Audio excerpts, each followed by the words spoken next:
The decades, there have been many different superstars who have left their long-lasting imprints on the league. With that being said, the player was so fortunate. Some players had their careers cut short before their legacy could truly get started.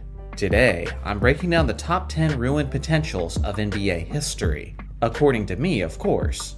Let me make this clear. I'm not ranking this list based on how good the players were at the time their careers were cut short, but rather, I'm ranking these players based on how high I believe their potential was, compared to where their potential ended. So let's get into it. Starting off at number 10, Yao Ming. This graceful 7'6" star looked as if he was poised to have a career that put him among the greatest centers in NBA history. Not only did he have the backing of an entire major country, but Yao was far more skilled and talented than his size would suggest, as he had an incredibly soft touch and an elite mid-range game. He helped lead his Houston Rockets to the playoffs in 2 out of his first 3 seasons in the league, and was an all-star in each of those seasons. Unfortunately, it was in his 4th year in the league that he experienced his first major injury. From that point on, Yao's appearances on the court would be extremely inconsistent, as the health of his feet and knees completely betrayed him. His productivity on the court would continuously decline, and by the time he had reached his 31st birthday, he had played his final game in the NBA. Number 9. Tracy McGrady. Based on the talent he displayed during his time in the league, you would think that T-Mac would be higher on my list. The thing is, he actually had a longer and healthier career than many players on this list. Considering how McGrady had already completed 8 seasons in the league before the injuries became a severe problem. With that being said, he was only 26 years old when the chronic back issues started to kick in, so there was still plenty of room for him to improve, and he's definitely worthy of being on this list. Before the injury started, T-Mac had been a scoring champion in back-to-back seasons. He had been an all-star in 5 straight seasons, and he was even being compared frequently to Kobe Bryant for the title of the best player in the NBA. It's hard to know what they could have achieved if he hadn't had his career derailed with injuries. But considering how his Rockets pushed the world champion Lakers to 7 games in the 2009 playoffs, at least one championship for McGrady certainly isn't hard to envision. Number 8. David Thompson. He was the man known as Skywalker thanks to his remarkable athleticism, as he's constantly referred to as one of the greatest leapers of basketball history. To put it simply, this 6'4" shooting guard was one of the greatest scorers of all time. And in his first 4 years as a pro, he averaged about 26 points per game on a remarkable 51.4% shooting. One of the more special performances was when he scored 73 points against the Detroit Pistons, which included 53 points in the first half alone. David Thompson was one of the most skilled and athletic wings of basketball history, and even the great Michael Jordan drew much inspiration in his game from David Thompson, which is why he had Thompson present him into the Basketball Hall of Fame. Unfortunately, there was a lot of legacy-building basketball left on the table for Thompson. Leading up to his first major injury, Thompson had been the Rookie of the Year, he had been an All-Star in his first 4 seasons, and he had even won the All-Star Game MVP twice. Shortly after his injury at the age of 25, it came to light that Thompson had a severe drug addiction, which only expedited the process of him exiting the NBA. Before he reached the age of 30, he had played his final game in the league. Number 7. Brandon Roy. When he was at his best, Kobe Bryant referred to this 6'6" shooting guard as the most difficult player to guard in all of the Western Conference. He was one of the most clutch and gifted athletes in the game, as he was lethal from the perimeter and was a tremendous finisher around the rim. In his first 3 years in the league, he was the Rookie of the Year, he made multiple All-Star teams, and had established himself as one of the best closers in basketball. The thing is, we never got to see a truly healthy season from Brandon Roy, as the beginning of his injuries go all the way back to his rookie season. By his 4th year in the league, he had to undergo surgery on his knee, and before you know it, his career was in freefall, and he was out of the NBA by the age of 28. Number 6. Penny Hardaway. During an interview in the mid-90s, Michael Jordan said that Penny Hardaway was one of the players who would carry on the torch after he retired. Penny was a large 6'7" point guard who had playmaking ability that was reminiscent of Magic Johnson, but he was also a perimeter shooter who was always a threat from deep. He was an electrifying all-star and a consistent triple-double threat. Defensively, he was also one of the best pickpockets in the entire league. After missing only 5 games in his first 3 seasons, he had to undergo knee surgery, which ended up affecting much of his explosiveness. From that point on, it was all downhill from there. Sure, he went on to have a long career, retiring from the game of basketball at the age of 36, but he was quickly reduced to that of a journeyman and a role player, never reliving the glory days of his first few seasons in the league. Number 5. Maurice Stokes. Stokes was a strong 6'7" power forward who was very ahead of his time, with his incredibly strong build and his tremendous athleticism. Maurice was an all-star and an all-NBA player in each of his first 3 seasons in the league. He was also one of the greatest rebounders of all time, as he led the league in rebounds in his rookie season with a whopping 16.3 per game. Similarly to Bill Russell, he wasn't the most skilled scorer, but he was an absolute force defensively and on the boards. He also had tremendous court vision for a power forward, as he was always among the league leaders in assists per game. He was a gifted young player who had the basketball world at his fingertips. Unfortunately, in his first ever playoff game in 1958, Stokes had one of the worst accidents in all of basketball, as he leaped over the top of the defender and landed on his head, which ended up paralyzing him for life. Jack Twyman, who was an NBA Hall of Famer and a former teammate of Stokes, said that if this accident never happened, he believed that the duo of Oscar Robertson and Maurice Stokes would have made the Cincinnati Royals the dynasty of the 1960s, instead of the Boston Celtics. Number 4. Grant Hill. Many NBA legends have referred to Grant Hill as the LeBron James before LeBron James, in the sense that he was a strong, quick, athletically gifted forward who could handle the ball like a dynamic guard. He was also a consistent triple-double threat, and after his first 6 seasons in the league, he had amassed these totals in points, assists, and rebounds. In the history of the NBA, only Oscar Robertson, Larry Bird, and LeBron James had eclipsed these numbers in their first 6 seasons in the league. Unfortunately for Hill, it was at the end of that 6th season, at the age of 26, where he severely sprained his ankle, which is the injury that would haunt him throughout his career. In later years, he did manage to reinvent himself as a solid contributing role player, with only a fraction of the explosiveness. But regardless, his talent and potential remains as one of the greatest what-ifs of NBA history. Number 3. Bill Walton. Bill is an interesting case, because although he already built a championship Hall of Fame legacy in his short career, it still could have been so much more. In the history of the league, I don't believe there's ever been a more injury-prone player than Bill Walton, as the man was constantly fracturing bones all over his body. His injury history is enough to make even Anthony Davis blush, as he was always getting surgery for his broken legs and feet, starting as early as high school. Despite having a body made of glass, Walton was one of the most impressive centers on the court. In his first 4 seasons in the league, he was a rebounding champion, he was a blocks champion, he made 2 all-defense teams, he was a league MVP, he was an NBA champion, and he was the finals MVP. He was an elite passer for a big man, and he was one of the all-time great rebounders and rim protectors. Although he dragged his career out until his mid-30s, he was never able to play a prime season without injuries. One can only imagine the kind of resume this man would have built if he was never cursed with arguably the most frail body that the game has ever seen. Number 2. Derrick Rose. At the time tragedy struck, Derrick Rose was younger than most of the players on this list. When he was with the Chicago Bulls, the 6'3" point guard was one of the most explosive players that the game had ever seen. His elite combination of speed, quickness, and leaping ability made him an absolute menace in fast break situations, and around the rim, he established himself as one of the all-time great finishers. After a monstrous season where he led the Bulls to a 62-20 record in 2011, he was rewarded with a league MVP at the age of 22, which made him the youngest MVP winner in the history of the NBA.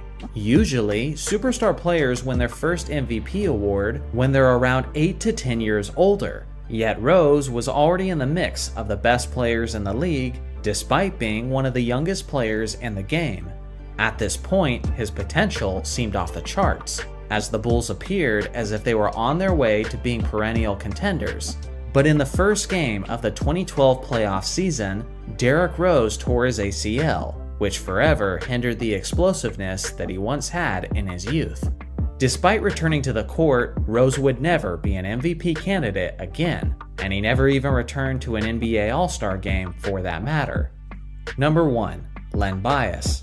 One of the greatest athletic potentials that the game has ever seen also turns out to be one of the most tragic stories of sports history.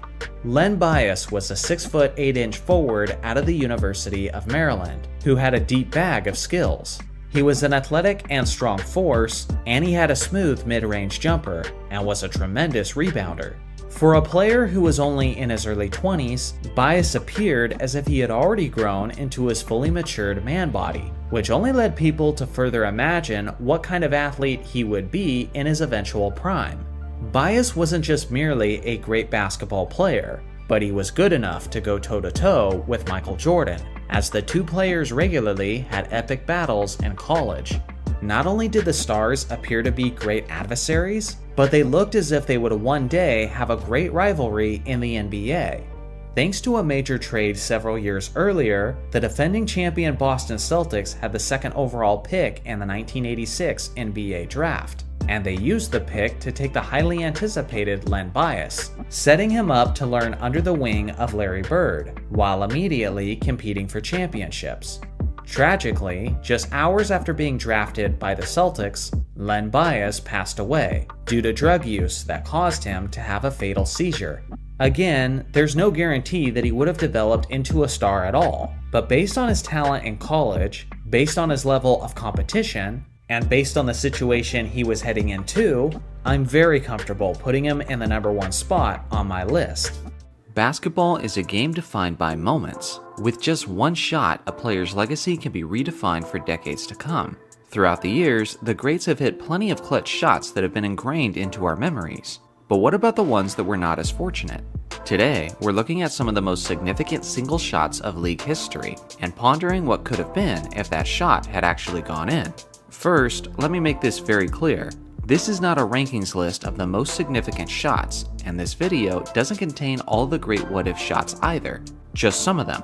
There's plenty more of these shots to address, so if you enjoy this video, let me know and I can make more of them in the future. So without further ado, let's get into it. Vince Carter in Game 7 of the 2001 Eastern Conference Semifinals. This series was one of the great individual playoff battles of league history, as both Allen Iverson and Vince Carter were each in the prime of their careers. Several times, each star had exploded for at least 50 points during the series, and now the stars would clash for one last time in a 7th and deciding game in Philadelphia. Almost all of you know the result of this series, as Allen Iverson's 76ers famously made it to the NBA Finals and stole a game from the previously undefeated Los Angeles Lakers, which was sealed with his iconic jumper over Tyronn Lue. In an instant, Iverson's most iconic moment was nearly wiped from history, as it was a 1-point game with only 2 seconds left and Toronto was inbounding the ball. Vince got the ball, and after a great pump fake, he had a surprisingly clean look at the basket, but just missed. If Carter hits that shot, it sends the Raptors to the Eastern Conference Finals and completely changes both his and Allen Iverson's legacy. There's no guarantee that Toronto would have been able to get past a strong Milwaukee Bucks team in the Eastern Conference Finals. But if they did, there's a possibility that the roles would have been reversed, and the respect and adoration we have for Iverson's effort in the 01 Finals would have now gone to Carter, as he would have had his own shot against the Shaq and Kobe Lakers. Robert Horry in Game 5 of the 2003 Western Conference Semifinals. When it comes to Big Shot Bob, we've become so accustomed to seeing his highlights of him hitting the biggest shots when they mattered most. But unfortunately, this monumental shot is all you need to know that everyone has their highs and their lows. As we reflect on basketball history, we know that the San Antonio Spurs were the 2003 NBA champions, as Tim Duncan had his greatest playoff series of his career and one of the greatest finals performances of league history. But one single shot had that all in serious jeopardy. It was in the West semifinals where the Lakers and Spurs were tied at 2 games apiece, and a battle of a pivotal 5th game in San Antonio. The Lakers weren't just defending their title, but they were attempting to win their 4th straight championship, while the Spurs were on the verge of winning their 2nd and their 1st of the new decade. The Lakers had rallied from a major deficit, and Kobe had the ball with only 10 seconds left in the game, with all-time great defender Bruce Bowen all over him. When he kicked it to Horry, I thought for sure it was going in, and it was about as close as it possibly could have been, right as time was expiring. If Horry hits this shot, then the Lakers lead the series heading into Game 6. If they end up eliminating the Spurs, then there's a good chance they go all the way to the finals and defeat the New Jersey Nets, which is the same team they swept out of the previous finals. In the big picture, this would mean that Kobe would have 6 championship rings, equaling him to Michael Jordan's total. Tim Duncan would have only 4, and Shaq and Kobe would have won 4 straight titles, which is a feat that not even Jordan and Pippen accomplished, but only Bill Russell's Celtics in the 1960s. To simply say that the shot had a significant impact on NBA history would be a massive understatement. Larry Bird in Game 4 of the 1987 NBA Finals. It was the final matchup of the decade between the greatest rivals of NBA history, Magic Johnson's Lakers and Larry Bird's Celtics. Boston was in a must-win situation as they were down in the series 2-1. It was an exciting game throughout, and the final couple minutes had numerous lead changes. Magic hit one of the most iconic shots of finals history as he drilled the baby skyhook over the outstretched arm of Kevin McHale. The Lakers were now up by 1 point, but it was Larry Bird who would get the final opportunity to take the game. With the inbounds pass coming to him, Larry would have the chance to make the same shot he made just a couple plays earlier. But unfortunately for Boston, it was just a bit long, and the Lakers won the game, taking a commanding 3-1 lead. If Larry hit that shot, this series would have been tied at 2 games apiece, and assuming the rest of the series plays out the same way, Boston would have won Game 5 and the Lakers win Game 6, meaning there would have been a 7th and deciding game. In this scenario, if the Celtics go on to defeat the Lakers in 7 games, then Larry Bird's final ring count would have been 4, and Magic Johnson's final ring count would have been 4 as well, which honestly seems like a more fitting and poetic way for the equally great rivals to have ended their NBA careers. John Stockton in Game 6 of the 1998 NBA Finals. Everyone knows about this series and about this sequence, as Michael Jordan hit the championship-winning shot with 5.2 seconds remaining. The thing is, John Stockton was a great 3-point shooter, and had just hit a clutch 3-pointer just a few moments earlier. With Ron Harper defending him, Stockton got a decent look, and came up just short on what would have been the game-winning basket, which would have tied the series at 3 games apiece and forced a Game 7 in Utah. Now I know Jordan stans will act like there's no possible way Jordan could have lost a Game 7 in the NBA Finals. And if that's you, then I don't blame you for being so convinced of that, but at least consider the circumstances for a minute. If John Stockton hits that shot and forces Game 7, then they would have been playing in Utah, where the Jazz had won 3 out of their 4 home games against the Bulls that season. Also consider that Scottie Pippen was dealing with major back problems throughout Game 6, so it's questionable whether or not he would have been available for Game 7. And even if he was, would he have had that much of a positive impact in his condition? Then you factor in that Jordan was 35 years old and was absolutely exhausted from carrying his team offensively in Game 6, as he scored 45 of his Bulls' 87 points on 35 shot attempts. If push comes to shove, I may have bet on Michael Jordan in Game 7, but if Stockton makes that shot in Game 6, anything would have been possible. Patrick Ewing in Game 7 of the 1995 Eastern Conference Semifinals. Maybe this isn't the most impactful shot from a big picture standpoint, but for Knicks fans who are old enough to witness it, this one still hurts to this day. Back then, Reggie Miller and his Indiana Pacers had a fierce and physical rivalry with Patrick Ewing's Knicks, as this was the 3rd straight season that the two teams met up in the East playoffs. It's down to the final 30 seconds, and after a ridiculously clutch and difficult 3 by John Starks, Indiana's lead is cut down to just 2 points. Then after Mark Jackson's miss, the Knicks secure the rebound and have the opportunity to push the game to overtime. With 5 seconds left, New York inbounds the ball to their best player, Patrick Ewing, and after a spin move, he's met with very little resistance at the rim, but blows the biggest layup of his life. If Ewing made this layup, then his legacy changes forever, as this blown layup is the most memorable play that sums up his reputation as a choker. The Knicks also would have had the last laugh in one of the greatest rivalries of the 90s, and they would have gone on to face the talented Orlando Magic in the East Finals. Although it's unlikely that the Knicks would have gone on to defeat the Magic and then also the Rockets in the NBA Finals, regardless, it still has fans in the Big Apple asking themselves, what if? Let me take you back in time. It's the 06 to 07 NBA season. We're in the NBA playoffs and the Western Conference is just as competitive as ever before. The 8th seeded Warriors had just shockingly upset the 1st seeded Dallas Mavericks. The veteran-led San Antonio Spurs appeared poised for yet another deep postseason run, and the Phoenix Suns were looking as if they were finally ready to win their first championship in franchise history, as they were led by the recent back-to-back MVP winner. And unlike the previous season, the Suns were actually completely healthy in time for the playoffs. With the defending Western Conference champions now eliminated from the playoffs, everyone understood quite well that the two strongest teams remaining in the West were the San Antonio Spurs and the Phoenix Suns. At this point in history, the Western Conference was considered to be much stronger than the Eastern Conference. So the popular belief was that whoever won the matchup between the Spurs and Suns would be the eventual championship winner. As the 2nd seed and the 3rd seed, these two teams were meeting up in the 2007 West semifinals. Leading up to this series, the last time we saw these two teams meet up in the playoffs was in 2005, where the Spurs eliminated the Suns out of the conference finals in just 5 games. Phoenix had grown much stronger since then though, as their defense had significantly improved, and they gained some much needed postseason experience. When the 07 series finally began, it was every bit as competitive as people were hoping it would be. After 3 games, San Antonio was up in the series 2-1, but Phoenix was leading Game 4 heading into the final minutes. A Game 4 victory for Phoenix would not only tie the series, but it would put them in a commanding position, as they would be taking back home court advantage with Games 5 and 7 being played in Phoenix. Now heading into the final moments of Game 4, the series had been a physical one so far. Steve Nash accidentally collided heads with Tony Parker and gruesomely busted his nose. The nose would be re-aggravated several times throughout the series, and due to this, his superstar teammate Amari Stoudemire said that there was a high priority on protecting their MVP winning leader. So with that in mind, let's return to the final few minutes of Game 4.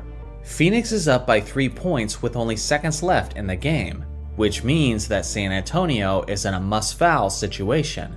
As Nash has the ball, he's sprinting into the front court, which is where Robert Horry meets him to deliver a strong hip check. With unnecessarily rough contact and seemingly no play on the basketball whatsoever, this was quickly deemed as a flagrant foul on Robert Horry. Obviously, after seeing the 6'10 Robert Horry take a cheap shot on their 6'3 point guard, the Suns team had a very emotional and visceral reaction. Phoenix players like Raja Bell, Sean Marion, and Leandro Barbosa were all physically involved in the commotion on the court. But even with that being the case, none of those players ended up being the central focus of the event. When you draw your attention to the Suns bench, you'll see a couple of players leave their seats and approach the commotion. Among those players was their superstar and their leading scorer, Amari Stoudemire, who was only on the bench in the first place because he had 5 personal fouls. Who also left the bench was their 6'8 power forward, Boris Diaw, who did a little bit of everything for the Suns and was certainly a key part of their rotation. So at this point, unless you're familiar with this historical event, you're probably wondering why Stoudemire and Diaw even matter in this situation. Well, it actually has to do with the NBA's sensitive mindset at that point in time. Before that series had taken place, just a few years earlier, the famous Malice at the Palace happened, which was a giant brawl involving the Pistons, Pacers, and the Detroit crowd. Without a doubt, this horrible event was one of the worst evenings in NBA history, and the league's commissioner at the time, David Stern, vowed to never let something like this ever happen again. As a result, the league immediately became much more strict, punishing players more quickly for technical fouls and doing everything they could to discourage players from escalating potentially dangerous situations. One of the measures that the NBA took was reinforcing the incredibly harsh consequences for any bench players who get involved in an altercation.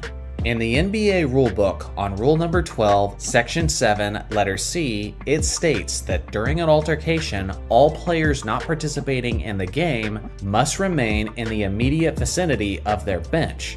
Violators will be subject to suspension without pay for a minimum of 1 game and fined up to $50,000.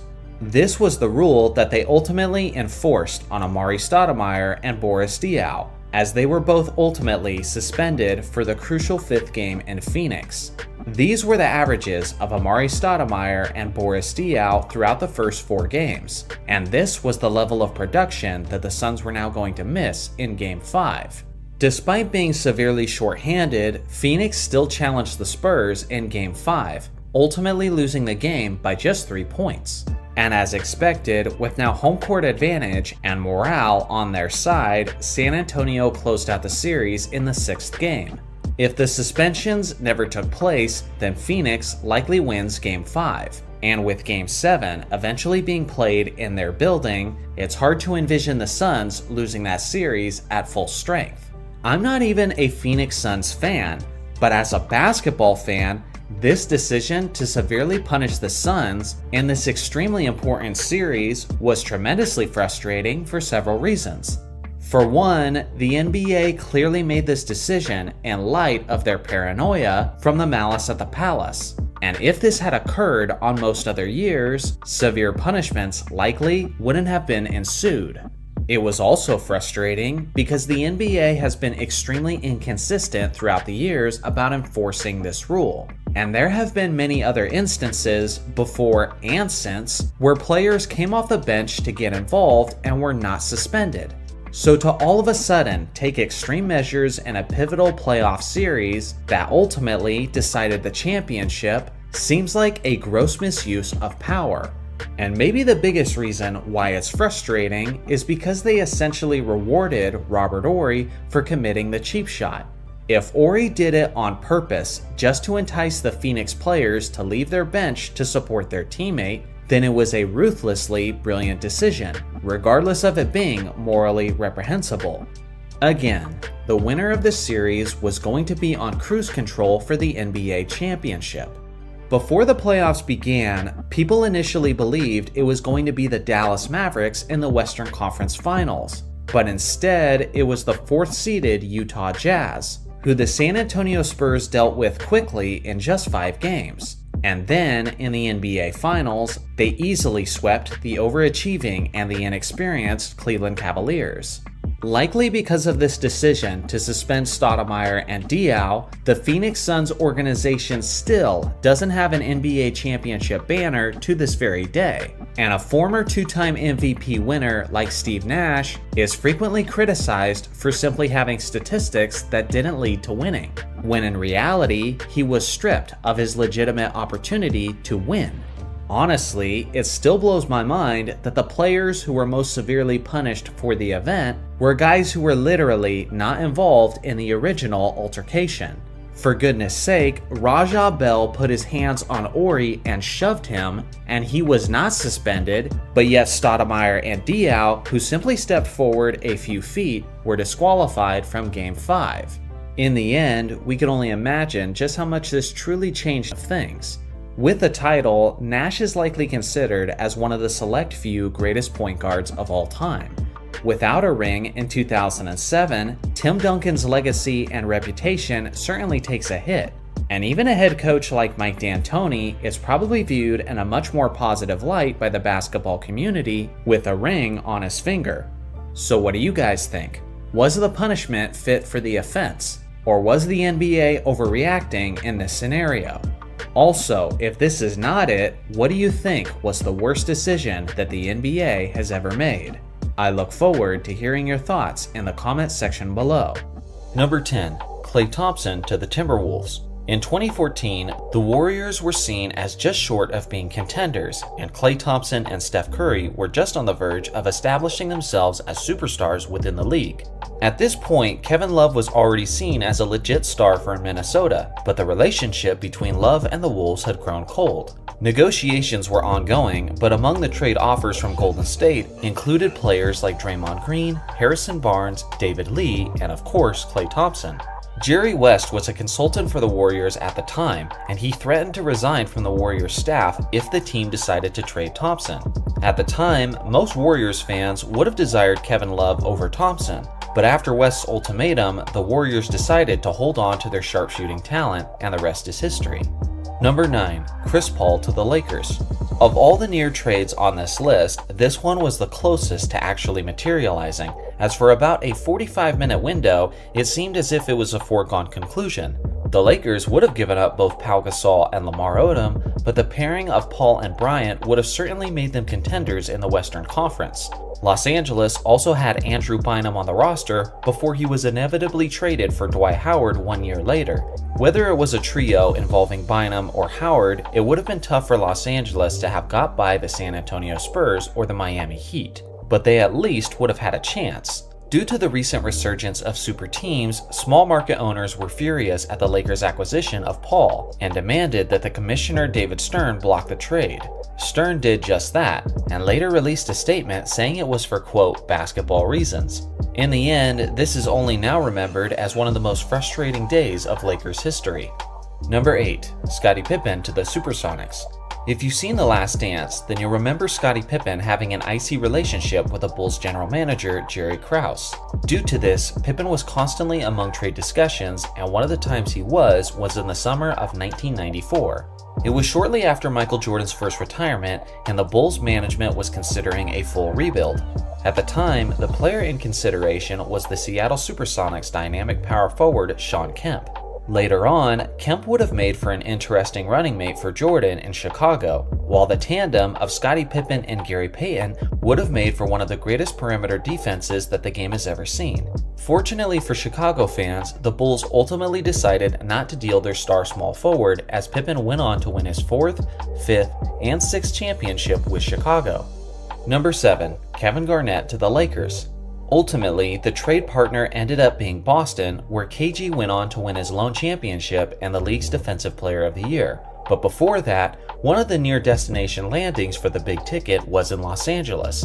Garnett had always been vocal about his desire to play with Kobe Bryant, and it nearly happened as the Lakers were offering a trade package that included both Andrew Bynum and Lamar Odom. In this case, it was the Timberwolves who decided against it, as they held out for a better deal, which in their mind ended up being the Celtics offer in the summer of 2007. Would Garnett and Kobe have won championships together? With KG on the roster, it's unlikely that they ever make the Kwame Brown trade for Pau Gasol, so it's debatable whether or not that would have been a better thing for the Lakers in the long run, but at the very least, it makes for one intriguing what-if scenario. Number 6. Tracy McGrady to the 76ers. T-Mac's early years were famously spent with his fellow star Vince Carter.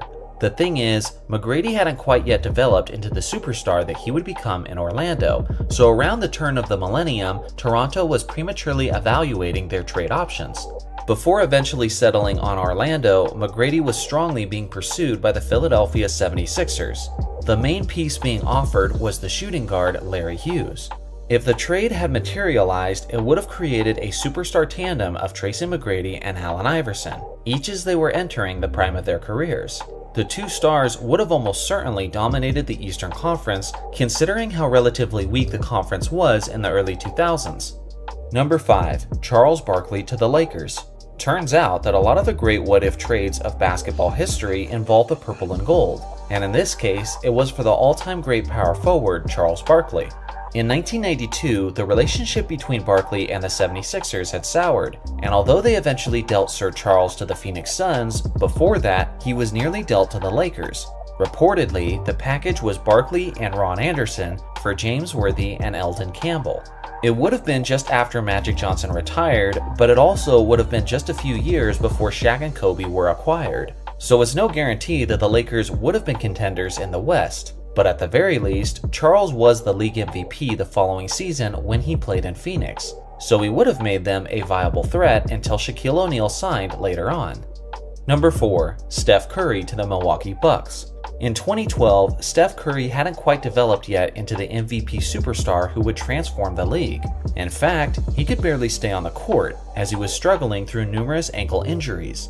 At the time, the Warriors were interested in acquiring the center Andrew Bogut from Milwaukee, and they did eventually get him in a trade, but one of the initial trade packages would have been involving Steph Curry.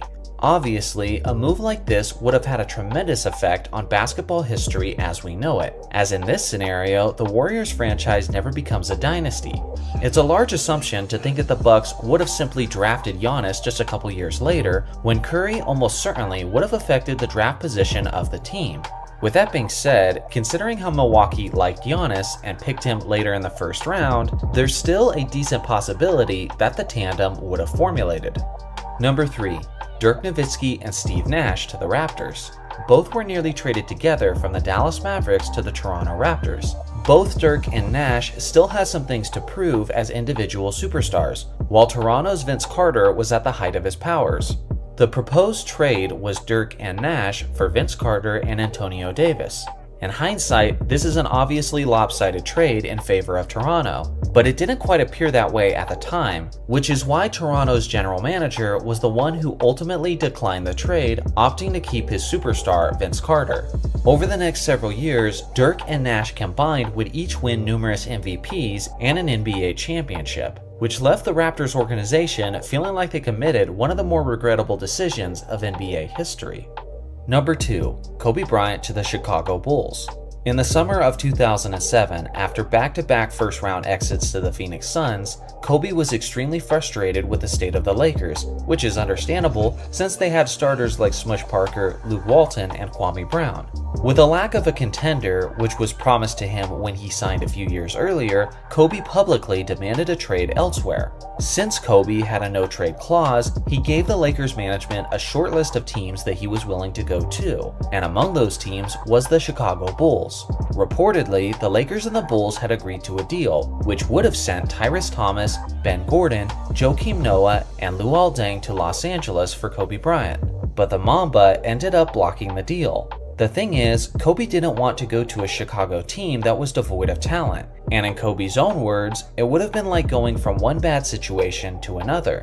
Kobe said the only way he would approve a deal to Chicago is if Luol Deng was still there to play with him. Under these restrictions, the two teams were never able to make an agreement. Obviously, as a Lakers fan, I'm glad Kobe had a 20-year career with the Lakers, but it would have been at least interesting to see his career unfold in Chicago. He would have been playing in the shadow of the great Michael Jordan, and it would have been interesting to see if he could fill those shoes. It also would have put him in the same conference as LeBron James, where they would have inevitably had numerous battles in the NBA playoffs. Number 1. Michael Jordan and Clyde Drexler to the Houston Rockets.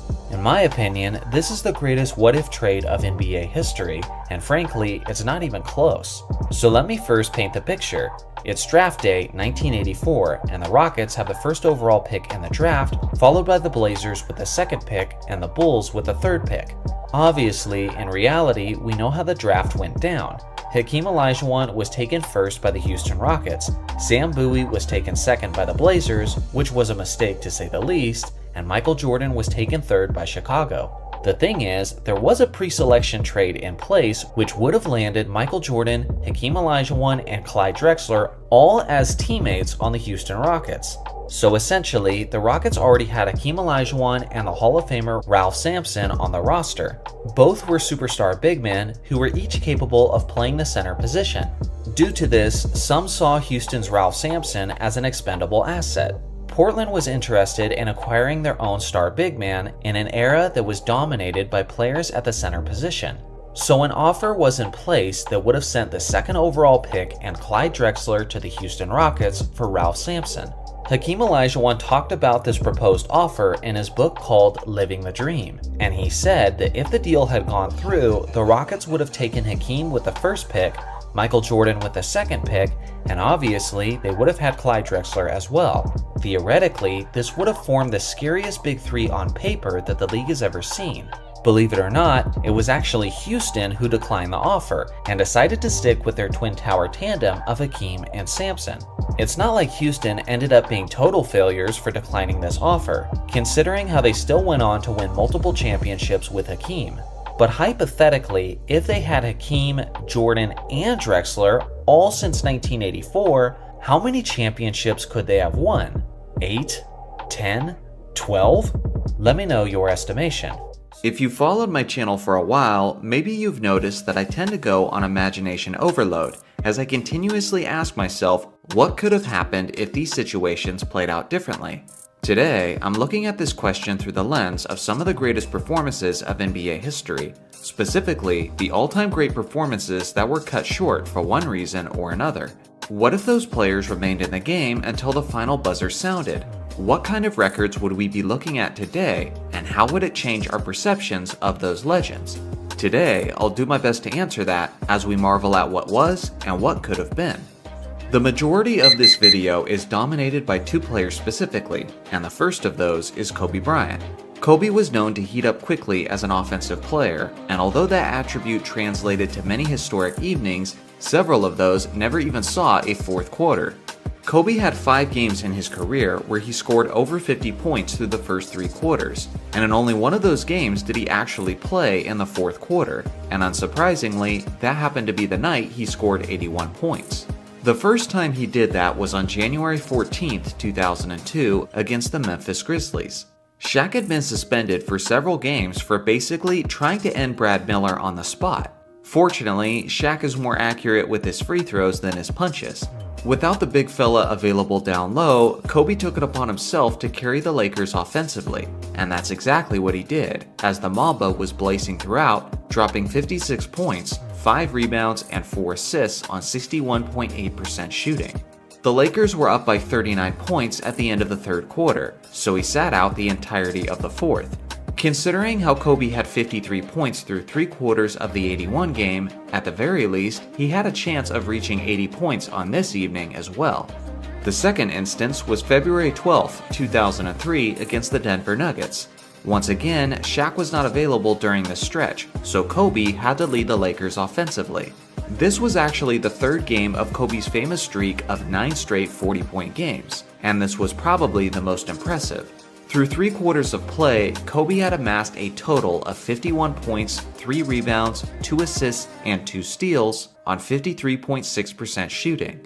Due to this one-man onslaught, his Lakers were up by 33 points at the end of the third quarter, and once again, Kobe didn't play a second of the fourth quarter. The third instance was on December 20th, 2005 against the Dallas Mavericks. You all know about this game, so I won't talk about it too long. But this was Kobe's famous 62 points in only 3 quarters, which is arguably the most impressive scoring performance of all time.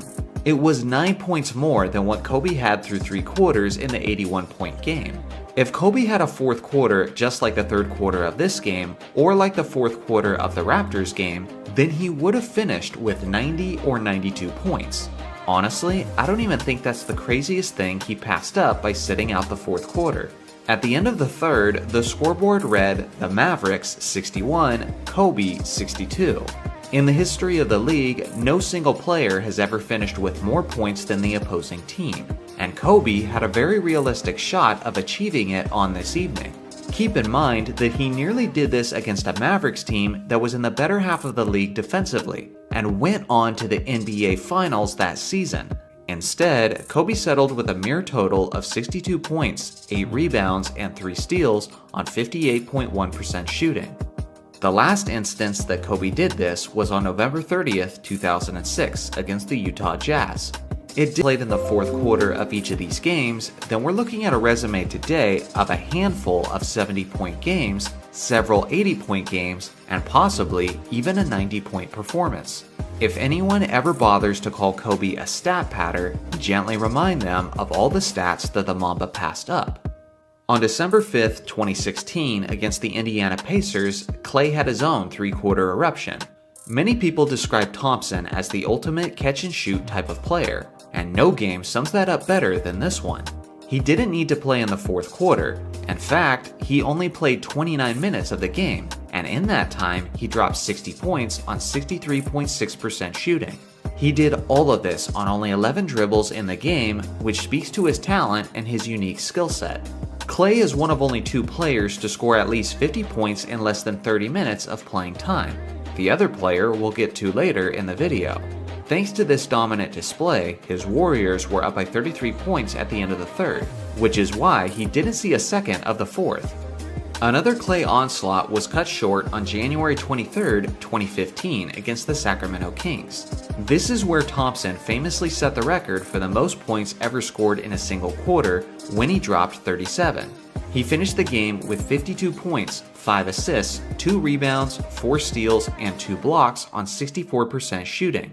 In that iconic quarter, he made up 37 of the Warriors' 41 points. His third quarter was literally perfect, as he went 13 of 13 from the field, 9 of 9 from three-point range, and 2 of 2 from the free throw line. The thing is, because of the blowout, he only played in 2 minutes and 32 seconds of the fourth quarter. Not only was he sitting on 52 with a significant amount of game left, but he had also made 11 threes at that point. If he had remained in the game, he could have possibly got the NBA record for the most three-pointers made in a single game. Speaking of which, the last Klay Thompson game was on October 29, 2018, and what I believe is his most interesting what-if on this list. It was against the lowly Chicago Bulls, who had no answer for his sniping throughout. On this evening, Klay set the NBA record for the most three-pointers made in a single game, with a total of 14. But what's absurd is that he set this record with 4 minutes and 53 seconds left in the third quarter.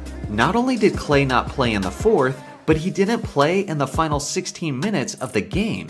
Not only could Klay have added to his impressive totals of 52 points, 4 rebounds, and 2 steals, but he also could have amassed a total of 3-pointers that may have never been challenged for as long as we live. On November 30th, 2019, James Harden exploded for one of his highest scoring contests against the Atlanta Hawks. This was during the peak of Harden's prime as a scorer, as the lowly Hawks had no answers for him anywhere on the court, as he dropped 60 points, 8 assists, 3 rebounds, and 3 steals on 66.7% shooting. I'm sure there's a part of Harden that wanted to play, as reaching the 80-point threshold would obviously do a tremendous amount for his legacy. But if he had continued to play, it would have been the most unnecessary fourth quarter on this list, as the Rockets were leading the Hawks by as many as 50 points in the third quarter. On February 9th, 2019, Damian Lillard had a career night, lighting up the Sacramento Kings in only 3 quarters. He's yet another player who becomes extremely dangerous as he warms up from the perimeter, and the Kings learned that the hard way, as he poured in 50 points, 6 assists, and 3 steals on 61.5% shooting, including 8 three-pointers. He did that incredible stat line in only 29 minutes of play, which put him right beside Klay Thompson as the only players to ever reach 50 points in less than 30 minutes of game time. The Blazers had an 18-point lead at the end of the third, and the reserves held strong, allowing Lillard to spend the entirety of the fourth quarter on the bench. For this next one, we're going way back in time. On April 9th, 1978, the Iceman George Gervin put on a show for the ages. This evening in the NBA was actually pretty fascinating, as it was the last night of the regular season, and the Celtics legend John Havlicek was playing his final game, which drew all of the media's attention. Unfortunately, that meant that the scoring race and the performances of David Thompson and George Gervin were not caught on film. David Thompson dropped 73 points to take the lead of the league scoring crown ahead of Gervin. George would then need to score 49 points against the New Orleans Jazz to take the scoring crown back from Thompson, and he was well aware of this. Well, Gervin scored 53 points in the first half. With their playoff seeding already locked in place, Gervin stayed in the game just long enough to pass David Thompson, as he finished with 63 points, 2 rebounds, and 2 steals on 46.9% shooting. His Spurs were blown out 153 to 132, but it was never about that, as San Antonio was content to rest their stars for the playoffs. Gervin didn't play in the fourth quarter and played only a total of 33 minutes. At the very least, an 80-point performance was in the realm of possibility if George really wanted it. The last performance on this list has a different spin to it. It came from Larry Bird on February 18, 1985 against the Utah Jazz. During his prime, Larry was known for filling up the stat sheet, but one game summed that up better than any other. In a blowout victory, Larry Legend put up a total of 30 points, 12 rebounds, 10 assists, and 9 steals on 59.1% shooting. The thing is, Larry didn't even play in the fourth quarter. Even crazier than that, he only played 33 minutes.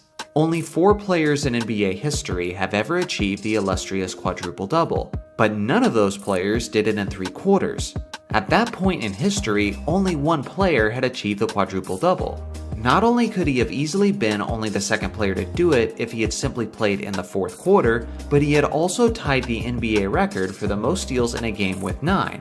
Just one more steal would have secured the record as his own, but Larry truly only cared about winning, so he passed that up too. So now it's your turn. I've got 2 questions for you guys. 1, which one of these performances was the most impressive? And 2, if you could see only one of these performances played out till the final buzzer, which game would it be? Let me know in the comments section below. When we talk about the legend that is Wilt Chamberlain, a lot of divisive topics tend to come up, and one of the most notable ones is how he played an insane amount of minutes. Most famously was his 48.5 minutes per game average in 1962. That's more minutes than there are in a regulation game. This was possible because of the overtime games that he played that season. Other than an instance where he had been ejected by the referee, he played every single minute of the 1961-62 season. I feel like I have an objective view on this topic. For one, obviously Wilt is going to have a statistical advantage by playing the entirety of basketball games. Maybe not in terms of efficiency, but certainly in terms of totals and averages. On the other hand, I do think it's worth giving Wilt credit for having the stamina and conditioning to last all 48 minutes. Because if every star could do it while remaining extremely effective, then every superstar would. So hypothetically, what if the greatest players of all time played all 48 minutes just like Wilt Chamberlain did? Assuming they had the stamina to endure that, what kind of numbers and achievements would have been possible? Well, let's dig into it, starting by looking at some of the best seasons of my other 8 GOAT candidates if they played all 48. Let's start with the face of Showtime, Magic Johnson. One of his best individual seasons was his MVP campaign in 1989, and under 48 minutes, that translates to a remarkable 28.8 points, 16.4 assists, and 10.1 rebounds on 50.9% shooting. Again, under the stress of the extra load of minutes, maybe his efficiency would suffer a bit, but at the very least, this is his per 48 minutes numbers. How about Larry Bird? One of his best seasons was in 1988, which translates to 36.8 points, 11.4 rebounds, and 7.6 assists on 50-40-90 percentages. Kareem Abdul-Jabbar was a beast in 1971, and his numbers are 37.9 points, 19 rebounds, and 4 assists on 57.7% shooting. Tim Duncan had his historic run in 2003, and he's averaging north of 28 points, nearly 16 rebounds, and 5 assists on 51.3% shooting. How about Kobe's revered 05-06 season? In this scenario, he's putting up over 41 points, 6 rebounds, and 5 assists on 45% shooting. The ultimate winner, Bill Russell, had a legendary start to his career in 1958, which is now nearly 21 points, 28.4 rebounds, which is higher than anything Wilt Chamberlain ever did, and 3.7 assists on 44.2% shooting. LeBron James's best year is arguably his 2012-13 MVP campaign, where his Heat won 33 straight games, and now his numbers are 34 points, 10 rebounds, and 9 assists on 56.5% shooting. Michael Jordan has a few seasons to choose from, but arguably his statistical best was in 1987, which is now 44.5 points, 6.3 rebounds, and 5.5 assists on 48.2% shooting. This is the list of my GOAT candidates. Which of their individual seasons stand out the most? The funny thing is, although these are the players that are most often seen as the greatest, there is arguably much stronger stat lines, especially in recent years. Luka Doncic, in only his second season, had a per 48 stat line of 41 points, 13 rebounds, and 12 assists on 46.3% shooting. That makes Oscar Robertson's triple-double season look cute by comparison. Another example is James Harden's 18-19 season with the Rockets, which was a stat line of an insane 47.2 points, 9.8 assists, and 8.7 rebounds on 47.2% shooting. And finally, Giannis's historic 2020 season with 46 points, 21 rebounds, and 9 assists on 55.3% shooting. When you look at this per 48-minute stat line from Giannis, we begin to understand how the numbers Wilt Chamberlain put up in his prime were actually possible. What's interesting is that even if you prorate every season to 48 minutes, Wilt Chamberlain's 1962 season still is the highest scoring season of NBA history. What's also interesting is how 4 out of the top 6 spots all happen to be within the last 4 seasons. As far as rebounds, Bill Russell now takes the top spot. Between Bill Russell and Wilt Chamberlain, they own the top 17 seasons of NBA history. The top 25 spots are all owned by players from the 1960s, which really tells you how inflated the rebounding numbers were during that era. Concerning assists per game, John Stockton owns the top 4 spots, with some truly absurd numbers. Based on this metric, he's putting up a 2020 game with assists nearly every night. These are the top seasons in steals per game, with the extremely underrated Alvin Robertson taking 3 out of the top 5 spots on the list. I'm definitely much overdue on making his own solo video. For blocks per game, the top 4 spots of the list are owned by the 7'7" Manute Bol and the 7'4" Mark Eaton, with blocks averages that seemed only possible if your name was Wilt Chamberlain. But as you can see, some video game numbers actually become attainable when the great players play all 48 minutes. Much of what this video confirms is what I already suspected. A lot of what Wilt Chamberlain accomplished isn't actually as ridiculous as it initially sounded. But the reason why we rarely see players put up numbers like he did is because they never give themselves the opportunity to in the first place because they have limited minutes. Although Wilt Chamberlain is the only player to average 48 minutes per game, this minutes inflation advantage isn't pertaining to him alone. Most superstars of his era were given a workload that would be seen as preposterous by today's standards. In the current NBA, not a single player averages at least 39 minutes per game. 60 years ago, 7 superstar players averaged north of 40 minutes per game. And keep in mind, that was at a time when the NBA had less than 1/3 of the players that it has in the league today. My takeaway from this video is that there is obviously an advantage to playing all 48 minutes. But with that being said, there's a reason why only one player has ever done it before. And maybe the fact that Wilt Chamberlain was a fantastic track athlete is part of the reason why he was able to manage such a heavy workload. It's hard to say for sure. So now it's your turn. If there was any player other than Wilt Chamberlain who was asked to play all 48 minutes, which superstar do you think would have handled that the best? Let me know in the comment section below. Also, shout out to Randall for suggesting this video. Hope you enjoyed it. As most basketball fans already know, Tracy McGrady was simply one of the most talented players to ever play the game. As Kobe Bryant once described him, he was a player who had all the skills and athleticism, but in a 6'9" frame. At his peak, he was averaging as high as 32 points per game, and he's famously known for his iconic comeback over the San Antonio Spurs, where he scored 13 points in only 35 seconds. As talented as McGrady was, his potential reached even higher. But unfortunately, his chronic back injuries disrupted his career and stunted his progression, making him one of the greatest what-ifs of basketball history. With that being said, we still got to witness McGrady perform at an elite level for roughly 7 seasons straight, and within that window, many stories and legacy-defining moments took place that much of the basketball community have since forgotten. Today, we're tackling the story of Tracy McGrady's career and evaluating the events that took place when his legacy was on the line. When McGrady entered the league, he was an 18-year-old kid straight out of high school who would take time to blossom into the superstar we know. T-Mac was only operating as a role player in his time in Toronto, while his cousin Vince Carter was operating as the franchise player and the talk of the town. In his last season as a member of the Raptors, McGrady made the NBA playoffs but was swept out of the first round in 3 games by the New York Knicks.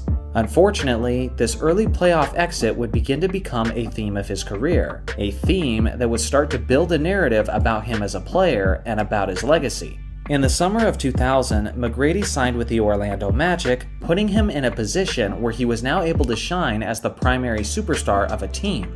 McGrady was now averaging around 27 points per game and was proving himself to be one of the best perimeter players in the entire league. Orlando finished as a 7th seed heading into the playoffs, where they were matched up with a far more talented Milwaukee Bucks squad. It's also worth mentioning that Tracy's sidekick Grant Hill was out for the playoffs with yet another significant injury, which meant that T-Mac had to carry the team almost exclusively offensively. He put up ridiculously monstrous all-around numbers throughout the series, but ultimately it wasn't anywhere close to enough as the stacked Bucks closed out the Magic in 4 games. The following season was more of the same, as Grant Hill once again missed the entirety of the playoffs, while Tracy had to carry an Orlando squad that was pretty devoid of talent. This time, the Magic were eliminated in 4 games by the Charlotte Hornets, and McGrady once again put up insanely monstrous numbers. He consistently wasn't getting the help he needed, and as a result, this ended up being the 3rd straight season that T-Mac had been eliminated out of the first round of the playoffs. But it was in the next season where his reputation started to take some major hits. From an individual standpoint, McGrady's 02-03 season was likely the best of his career, as he put up his best regular season numbers yet. The thing is, Tracy was still missing a second star, as Grant Hill only played 29 games, which were all in the first half of the season. Orlando finished with a 42-40 record, which was good enough for only the 8th seed in the Eastern Conference and resulted in a matchup with the consistently contending Detroit Pistons. McGrady and the Magic were obviously massive underdogs in this series, and stunningly, they roared out of the gates and managed to get a 3-1 series lead over Detroit. Up to this point, Tracy looked like he was having one of the greatest playoff series in NBA history, as he dominated his way to these absurdly high and efficient numbers against arguably the best defensive team of that era. Unfortunately, the season wasn't yet over at that point, but that didn't stop McGrady from acting like it. In a controversial post-game interview, McGrady confidently stated, "It feels good to get into the second round," even though his Magic were only up 3-1. It was a classic example of pride coming before the fall, as the Pistons went on to crush the Magic in the next 3 games straight, winning by an average of 20.3 points. The series was a tale of 2 McGradys, as his last 3 games looked nothing like his first 4, as he was contained to extremely inefficient numbers by Detroit. Not only did McGrady's post-game comment age like milk, but it also started to appear like some self-induced curse, as he once again failed to get out of the first round, and the narrative was now firmly established that he was a superstar that just couldn't advance in the playoffs. What's probably worse than getting eliminated in the first round is not making the playoffs at all, which is what happened in the 03-04 season, as Orlando finished with the worst record in the Eastern Conference, despite McGrady winning his 2nd straight scoring title. At this point, Orlando's management had finally accepted the fact that they were a franchise that needed a rebuild, and traded McGrady to the Houston Rockets. T-Mac expressed his excitement to play with the new star big man Yao Ming. As a legitimate superstar duo, McGrady and Yao led the Rockets to a 51-31 record, and it appeared that McGrady might finally be in a solid position to advance beyond the first round. They were facing a solid Dallas Mavericks team whose Dirk Nowitzki was just reaching the prime of his career. T-Mac started off solid, as did his Rockets, as they stormed out to a 2-0 lead in the series. The Mavericks clawed their way back into it, and the series was heading to a deciding 7th game in Dallas. Although T-Mac had played incredible throughout the majority of the series and had put up his usual strong postseason numbers, he picked the wrong time and place to come out cold, as Tracy missed his first 7 shots of the 7th game. Houston could never find their groove, and the Mavericks completely demolished McGrady and the Rockets, winning the deciding game by a whopping 40 points. At this point in history, many basketball fans, including myself, were confused as to what to make of Tracy McGrady. On one hand, he appeared to be one of the greatest talents that the game of basketball had ever seen, and consistently produced tremendous postseason numbers. But on the other hand, for one reason or another, he just couldn't get past the first round of the playoffs, as he was now 0-5 in his first round appearances. In the following season, Houston was hit with a slew of injuries, including the first major one to Tracy McGrady, as it was the beginning of his devastating back injuries that would ultimately cut his career short. Due to this, the 05-06 Rockets missed the playoffs entirely, finishing with only a 34-48 record. The Rockets franchise was able to bounce back in the 06-07 season, as Yao Ming had a breakout year, asserting himself as Houston's #1 scoring option. T-Mac was still a legitimate weapon, but with his back issues still lingering, he saw a significant drop in his regular season production. With that being said, together, Yao and McGrady led the Rockets to a 52-30 record, good enough for the 5th seed in the West playoffs. Prior to the start of their first-round series with Utah, McGrady was being interviewed by ESPN's own Stephen A. Smith. And in the interview, Stephen A. didn't waste any time acknowledging the elephant in the room, T-Mac's inability to lead his team past the first round up until this point. A confident yet agitated McGrady responded with this. It's on me. If we don't get out of the first round, it's on me. Wait a minute. If we don't get out of the first round this year, it's on me.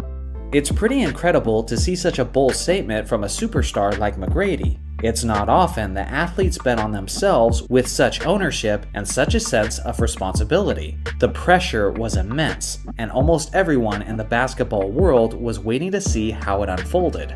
Through the first 6 games, McGrady was getting his numbers, but he was doing it at a high volume of shots, as he wasn't shooting the ball very efficiently at all.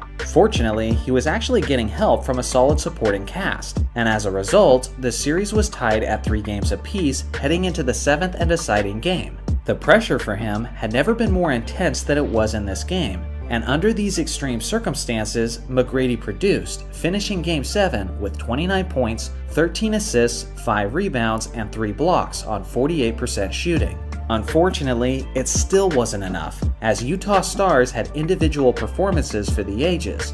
After this close defeat, McGrady had been eliminated from the first round in all 6 appearances of his career.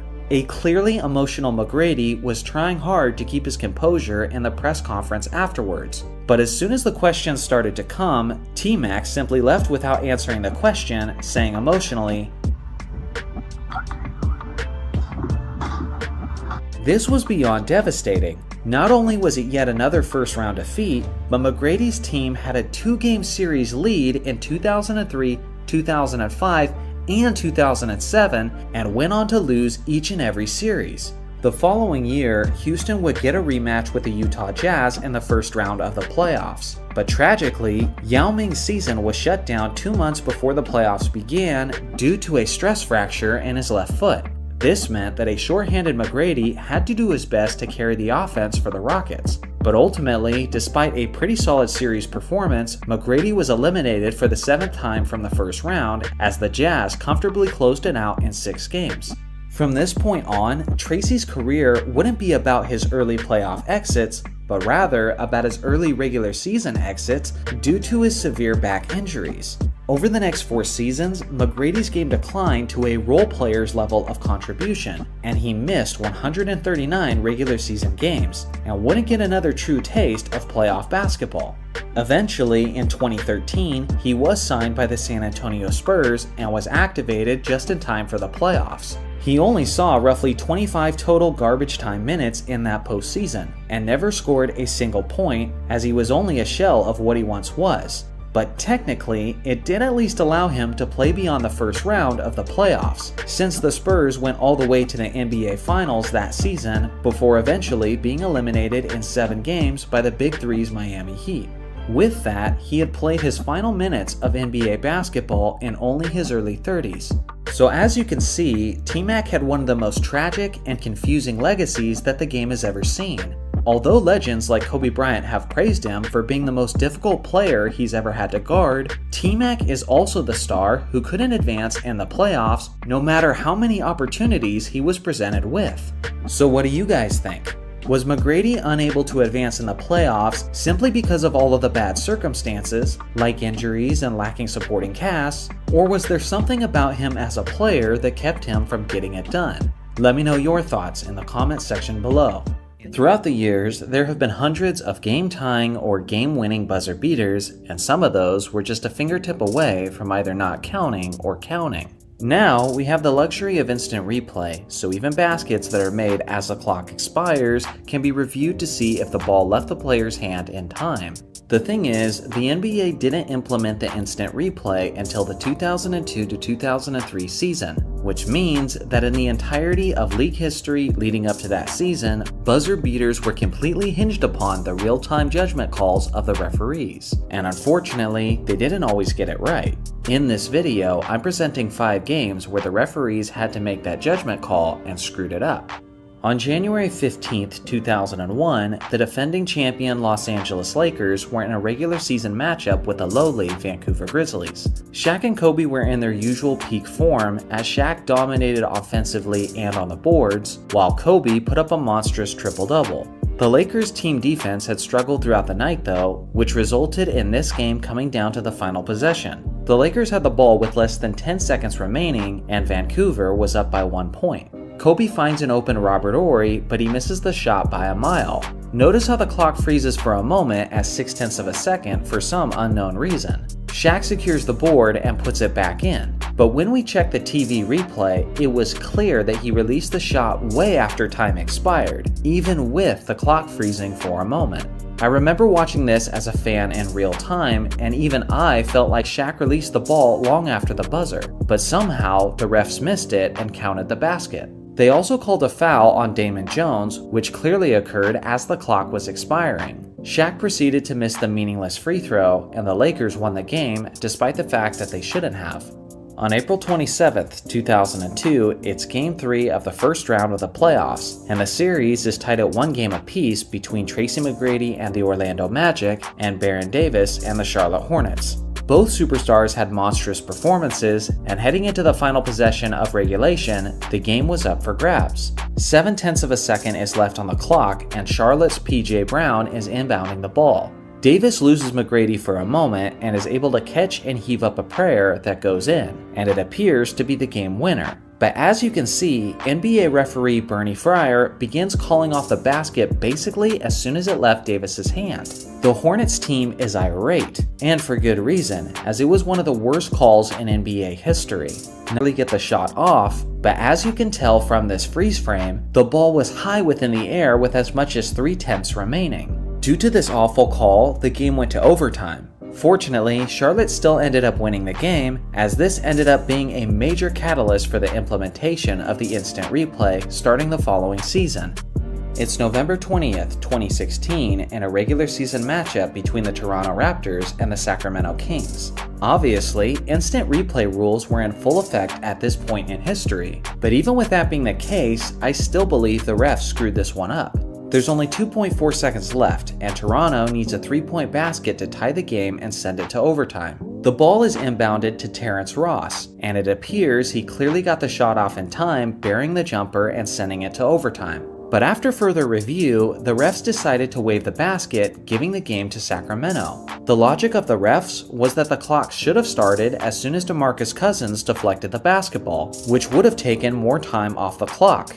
The thing is, sure, maybe the clock didn't start right as Cousins touched it, but as you can see on this freeze frame, Ross hasn't even touched the basketball yet and the clock has started rolling, which means that in a sense, the clock did start because of Boogie's deflection. Not only that, but when Ross released the shot, there was still 5 or 0.6 of a second left on the clock. So do we really know for sure that he didn't get the shot off in time? Again, the clock didn't start the instant Boogie touched it, but this is actually more common on buzzer beaters than you might think. For example, remember this iconic buzzer beater by Kobe Bryant to defeat Portland in 2004? Yeah, the clock didn't even start until Kobe had released the ball and the refs didn't take that one away. Bottom line, it was criminal to take this game from Toronto based on an egregious assumption by the referee. Back to the postseason now, it's the first round of the Eastern Conference playoffs, and it's the deciding 5th game between the Indiana Pacers and the New Jersey Nets. With a chance to ice the game, New Jersey's Richard Jefferson missed both of his free throws, which left the door open for the tremendously clutch Reggie Miller. Reggie hit a ridiculously difficult spinning 3, keeping the Pacers' season alive. In this case, the referees counted the basket, but they shouldn't have, as the freeze frame clearly shows that the ball was still in Miller's hands as time was expiring. This shot, along with the shot Baron Davis made, both took place in the same playoff season, and it was clear then that the NBA had to do something about their lack of instant replay. It's March 5th, 2003, in a regular season matchup between the Indiana Pacers and the Los Angeles Lakers. After a hard-fought back-and-forth game with many highlights, the two teams find themselves tied at 95. The Lakers have the ball with 6.2 seconds left, and they have to take it from the backcourt. The Mamba is sprinting towards the three-point line when he's intentionally fouled by Indiana, who had a foul to give. Bryant hits the three-pointer through the contact and thinks that it's going to be a 4-point play, but the referee waved it off, and everyone, including the Lakers commentators, thinks it's a horrible call. Take a listen. Kobe coming out of the backcourt, pulls up. That should count. Oh, that's a terrible call. They're waving it off, but that should count. That should count. That is a terrible call. Kobe knew that they had a foul to give. As soon as he dribbled into the front court, he gathered himself, went in the air and shot it. That is just a horrible call. I mean, this is continuation all the way. He stops, goes up, he gets grabbed. That is a basket. If they're going to be able to look at the replays for the shots at the end of quarters, they better start looking at things that they mess up. I never understood the ref not counting this basket for Bryant, considering how Kobe took the shot as the foul was being committed. And of course, Kobe had every intention to shoot before the whistle because the clock was running out and he had no other choice. Fortunately for Los Angeles, Kobe wasn't the only clutch player on that Lakers squad, and flying in to save the day was Big Shot Bob, Robert Horry, who drilled this game-winning basket as time expired, which was extremely reminiscent of his iconic game-winning jumper over Sacramento in 2002. Ever since Michael Jordan shined in his NBA career, media and fans everywhere have been asking who would be the next Michael Jordan. Who would be the player who would rise above the rest of the league, take the game to new heights, and win championship after championship as the new face of the league? Eventually, Kobe Bryant became the man who took the title, and the comparisons were constant. But before the torch had been passed to Kobe, there was another player who held the torch and was referred to as the next Michael Jordan more often than anyone else. Grant Henry Hill, drafted in 1994 by the Detroit Pistons. He was a lengthy 6'8" small forward who had all the skills. He could handle the ball, he could rebound, he could facilitate with the best of them, and he was an efficient scorer, and a force when driving to the rim. He was so good that in a 1996 interview, he received Jordan's seal of approval. MJ was asked in that interview who he sees as the next Michael Jordan, the guy he would pass the torch to when he does inevitably retire. Michael said two players, Grant Hill and Penny Hardaway. In Hill's 1994-1995 rookie campaign, he had an immediate impact and his revolutionary talent was clearly on display. For the year, Hill averaged a solid 19.9 points, 6.4 rebounds, 5 assists, and 1.8 steals on 47.7% shooting. When you compare these numbers to the rookie numbers of LeBron James, you can see what kind of impression this man was making upon entering the league. In the 1995-96 season, which was only his second season, Grant Hill led the league in all-star votes, gaining more votes than even Michael Jordan. This was MJ, the greatest player of all time, in the middle of an MVP year and in the middle of his Bulls' historic 72-10 season, and yet Hill still received the most all-star votes that year. That should tell you the level of potential that we as fans recognized in Hill during the mid-90s. During that sophomore season, Hill averaged 20.2 points, 9.8 rebounds, 6.9 assists, and 1.3 steals per game. The following year, he improved those numbers, averaging 21.4 points, 9 rebounds, 7.3 assists, and 1.8 steals per game on 49.6% shooting, while also leading the league in triple-doubles. And again, this was only his third season in the league. It was clear to everyone that this man was on a trajectory to be one of the greatest players of all time. At the end of that 1996-97 season, Hill had finished third overall in the MVP voting, behind only Michael Jordan and Karl Malone. Hill was the first person since Larry Bird in the 80s to average over 20 points, over 9 rebounds, and over 7 assists in a season. That hadn't been done again until Russell Westbrook did it in the 2016-2017 season. As his career went on, Hill continued to dominate and lead his Pistons squad. Under his leadership and talent, the Pistons went from a terrible 20-win team to a 54-win team in just 3 seasons. By 1999, Hill was a respected force in the league and was carrying his Pistons. He had led his team in all 3 of these categories: points, rebounds, and assists in 3 seasons. The only other player in NBA history to lead his team in points, rebounds, and assists 3 times is Wilt Chamberlain. In the 1999-2000 season, Grant was having the best year of his career, averaging 25.8 points, 6.6 rebounds, and 5.2 assists on 49% shooting. He was only 27 years old and just starting to reach the prime of his career. And unfortunately, that's when it all came crashing down for Grant Hill. With only 3 games left in the regular season, Hill brutally sprained his ankle, in an injury that would essentially ruin his days as an elite-level player. His first 6 years in the league was one of the greatest starts to a career the NBA had ever seen, but he would never be the same after the injury. To give you even more evidence on just how special he was, after those first 6 seasons of his career before his ankle injury, he had a total of 9,393 points, 3,417 rebounds, and 2,720 assists. Oscar Robertson, Larry Bird, and LeBron James are the only 3 players in league history to eclipse these numbers after their first 6 seasons in the league. In the next 6 years of his career after his first ankle injury, he would have ongoing issues with the ankle and even had to have surgery. In those years, Hill missed a whopping 357 games out of a possible 492 games. He just couldn't stay on the floor. It wasn't until he was 35 years old in his 07-08 season that he finally regained his health and found a role on the Phoenix Suns. He was a decent role player for them, consistently averaging around 12 points a game, but his days as a superstar player were then just a distant memory. Essentially, Hill had only his first 6 years in the league to display his healthy talent before his progression was cut short and his career was basically ruined due to his ankle problems. To help put that in perspective, here are a few of the greatest players ever and the ramifications on their careers if they had a career-ruining ankle injury after their first 6 seasons. Kobe Bryant would have only 3 championships, no MVPs, and no 81-point game.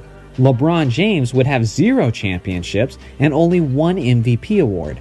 And Michael Jordan would have 0 championships and only 1 MVP award. Hopefully this gives you a sense of just how much greatness we potentially lost from Hill. Due to this, he remains one of the greatest what-ifs in all of NBA history. Let me know in the comments section what you think Hill would have been able to accomplish if his health never betrayed him.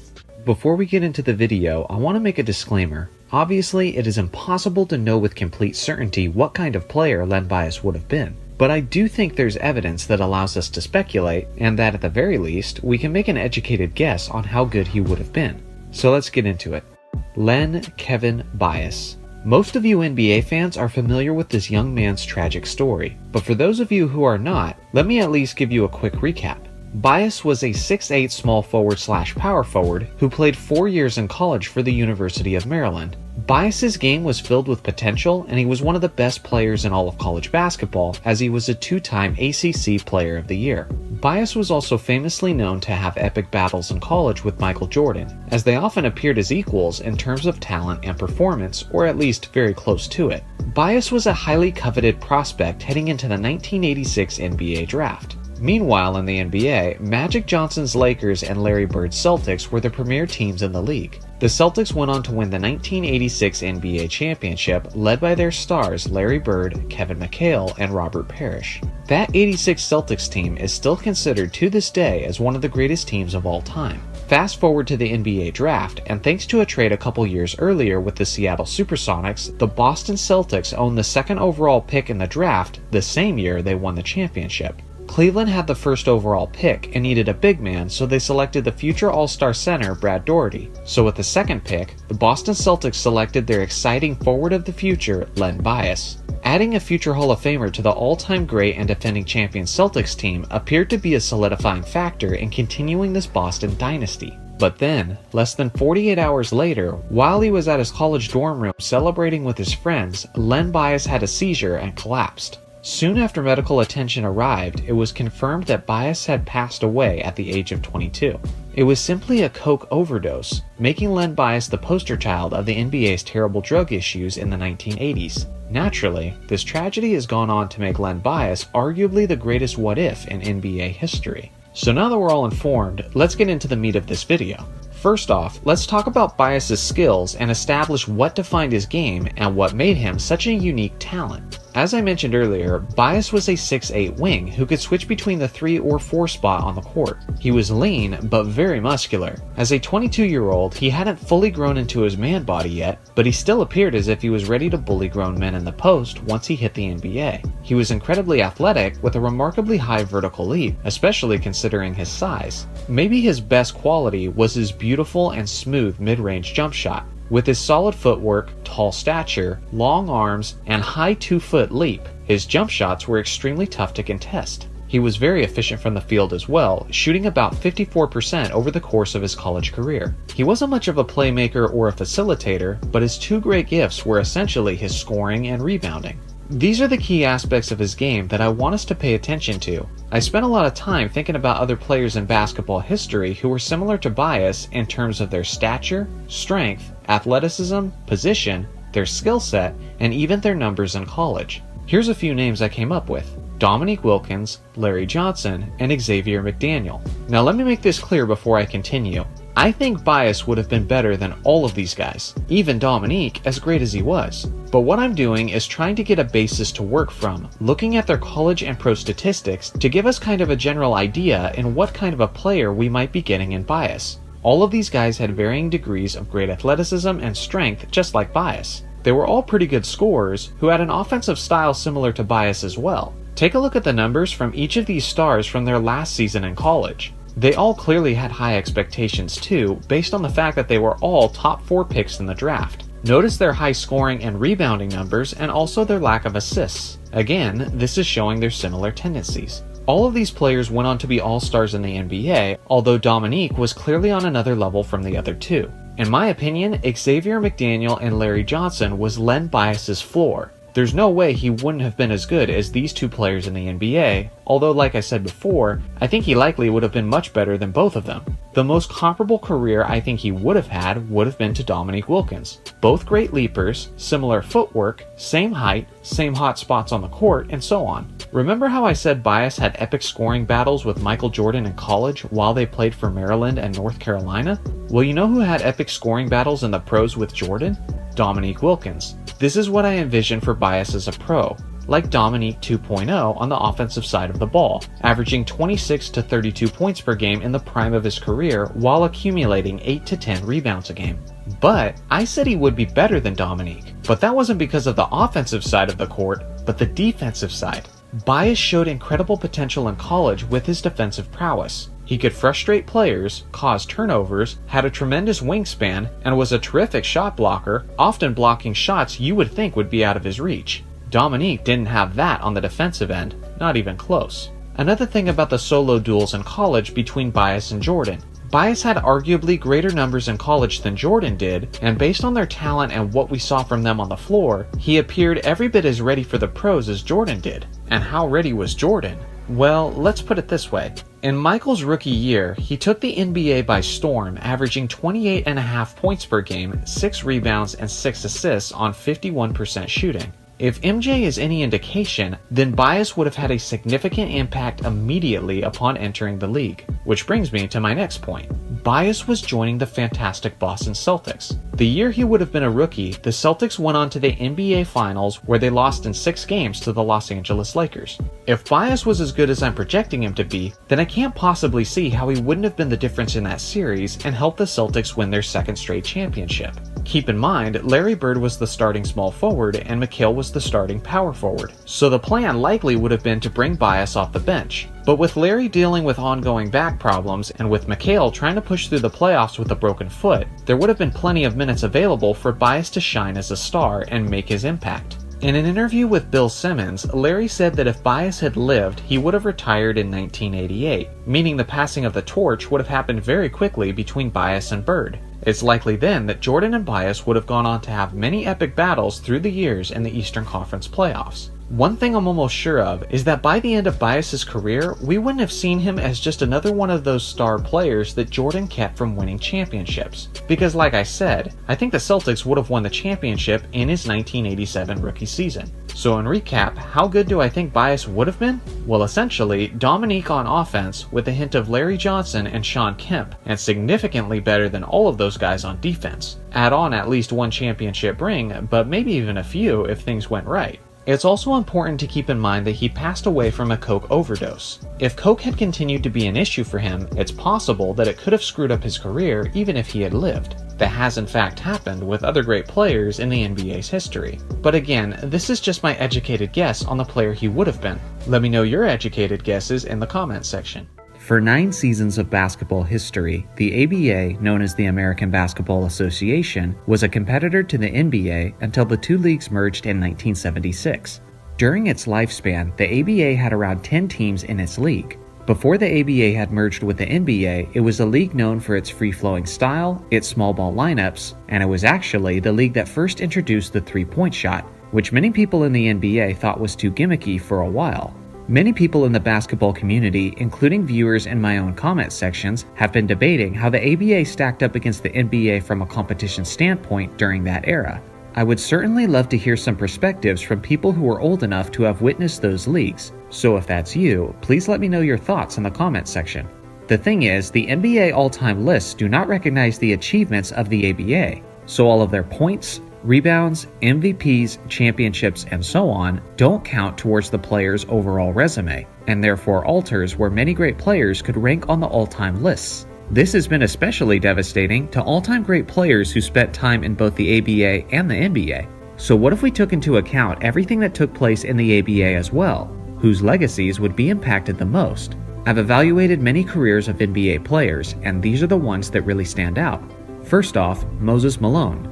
If you've been following my channel for some time, then you've probably heard me say that Moses Malone is the most underrated center in NBA history, but I've been saying this simply based on what he accomplished in his NBA career. If you include his ABA seasons, he becomes even more impressive. These are the stats and accolades he was able to stack up in the totality of his career of both the NBA and the ABA. With his 2 ABA seasons included, he goes from 5th on the all-time rebounds list to 3rd overall, only behind Bill Russell and Wilt Chamberlain. Something that many fans don't know about Moses Malone is that he's easily the greatest offensive rebounder in basketball history. He was an absolute beast when it came to battling for position, securing the boards, and giving his team second-chance opportunities. On the NBA's all-time offensive rebounds list, Moses Malone is the history's leader, and no one else is even remotely close. If you include his seasons with the ABA, that gap gets even more dramatic. To even further emphasize how ridiculously dominant he was on the offensive boards, consider this comparison: Kevin Garnett and Moses Malone, both big men who played 21 seasons in their basketball career, and Garnett actually played in 7 more games than Moses did. KG is one of the greatest rebounders of all time, and at one point, he won 4 straight rebounding titles. Yet as impressive as KG was at getting rebounds, Moses has well over twice as many offensive rebounds in his career than Garnett did. If that doesn't tell you how unparalleled Moses was on the offensive boards, then absolutely nothing will. The next player we're looking at is the 6-foot point guard Louis Dampier, who played 3 seasons in the NBA with the San Antonio Spurs, but he played his 8 best seasons before that in the ABA with Kentucky. Louis was a great 3-point shooter, and when I say great, I mean he was elite even by today's standards. He shot 35.8% from 3-point distance over the course of his career, which is good, but the volume is the stunning part. During his prime in 1969, he was shooting 7.1 3-point attempts per game. This is how unique his volume of threes was in that era. In that same season that he averaged 7.1 attempts per game, the league average for an entire team was 5.9 per game. On an individual level, that many attempts would rank him in the top 20 players in today's NBA. If you want to talk about a player who was ahead of his time, there isn't many better examples than Louis, as it was common for him to spot up in the corner for a 3 even on a 2-on-1 fast break. In 1969, he made 199 3-pointers over the course of the season, and then followed it up by making 198 in 1970. It took nearly 3 decades for someone in all of basketball to eclipse that total. He averaged as high as 26 points per game in 1970, and by the end of his ABA career, he was the league's all-time leading scorer with nearly 14,000 points. Many of you have never even heard of this guy before this video, but if ABA achievements counted, many of you would know him as one of the pioneer shooters of the game and as one of the great players of basketball history.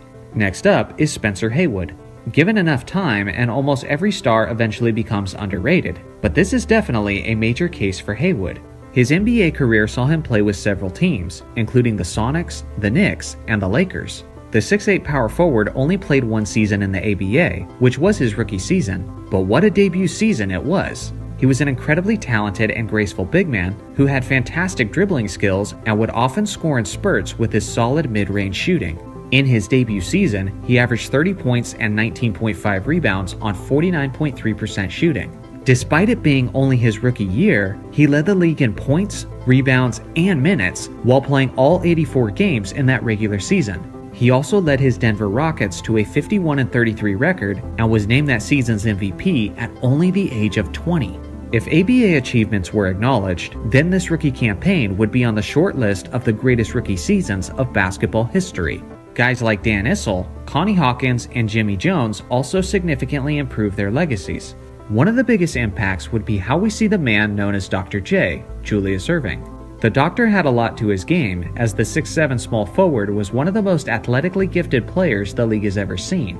His unique style, flair, and dominance have led many old school basketball fans to refer to him as the Michael Jordan before there was Michael Jordan. If you want a breakdown of his impact and greatness, then you can watch my How Good Was Julius Erving video. It's no question that the Doctor was one of the greatest basketball players to ever live, but if you include his dominant years in the ABA, he now legitimately enters the GOAT conversation, as his championships, his MVPs, his All-Star selections, his All-Team selections, and even his scoring titles dramatically increase. He also skyrockets from 72nd on the all-time scoring list to the 8th spot overall, putting himself ahead of legends like Moses Malone, Shaquille O'Neal, and Hakeem Olajuwon. Many people don't know this, but he was also a dominant rebounder and one of the greatest at his position, especially in his days in the ABA. With all this being said, it's understandable to an extent why the NBA almost never acknowledges the achievements of players from a former league that they were once competing with. There's also the question of competition and the strength of the leagues to consider. So, here's my question to you guys. Do you think the ABA stats and accolades should count on the all-time lists? Should they be treated as the same as all the other stats of the NBA's history? Let me know your thoughts in the comment section. Today, I'm bringing you a story about a player that very few basketball fans know about, and in the time he played the game, he was one of the greatest basketball players to ever live. His life would become one of the most tragic tales of basketball history, but also one of the most heartwarming stories about life and friendship that you'll ever hear. Let's get into it. Maurice Stokes was born near Pittsburgh, Pennsylvania in 1933. He was a loved and highly respected individual amongst his friends and peers, and that theme would continue into his NBA career. Maurice had remarkable God-given athleticism at a very young age. He played college ball at St. Francis University and quickly became one of the most highly coveted prospects in the NBA draft. In 1955, at the age of 22, he was taken with the second overall pick by the Rochester Royals.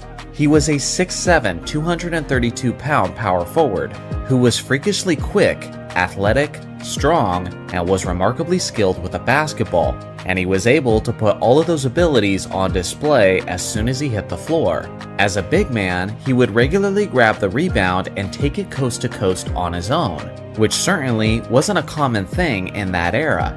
When we envision a modern athlete going in a time machine and playing against the less athletic competition of the 50s, that's what Maurice Stokes looked like out there on the court. The competition simply couldn't handle him as he took full advantage of the disparity in the athleticism. Maurice was also a very intelligent basketball player who had incredible court vision. Due to this, he was a remarkable distributor, especially for a big in the 1950s, which was basically unheard of during that era.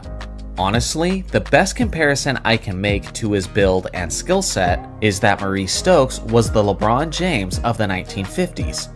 The rookie was taking the league by storm.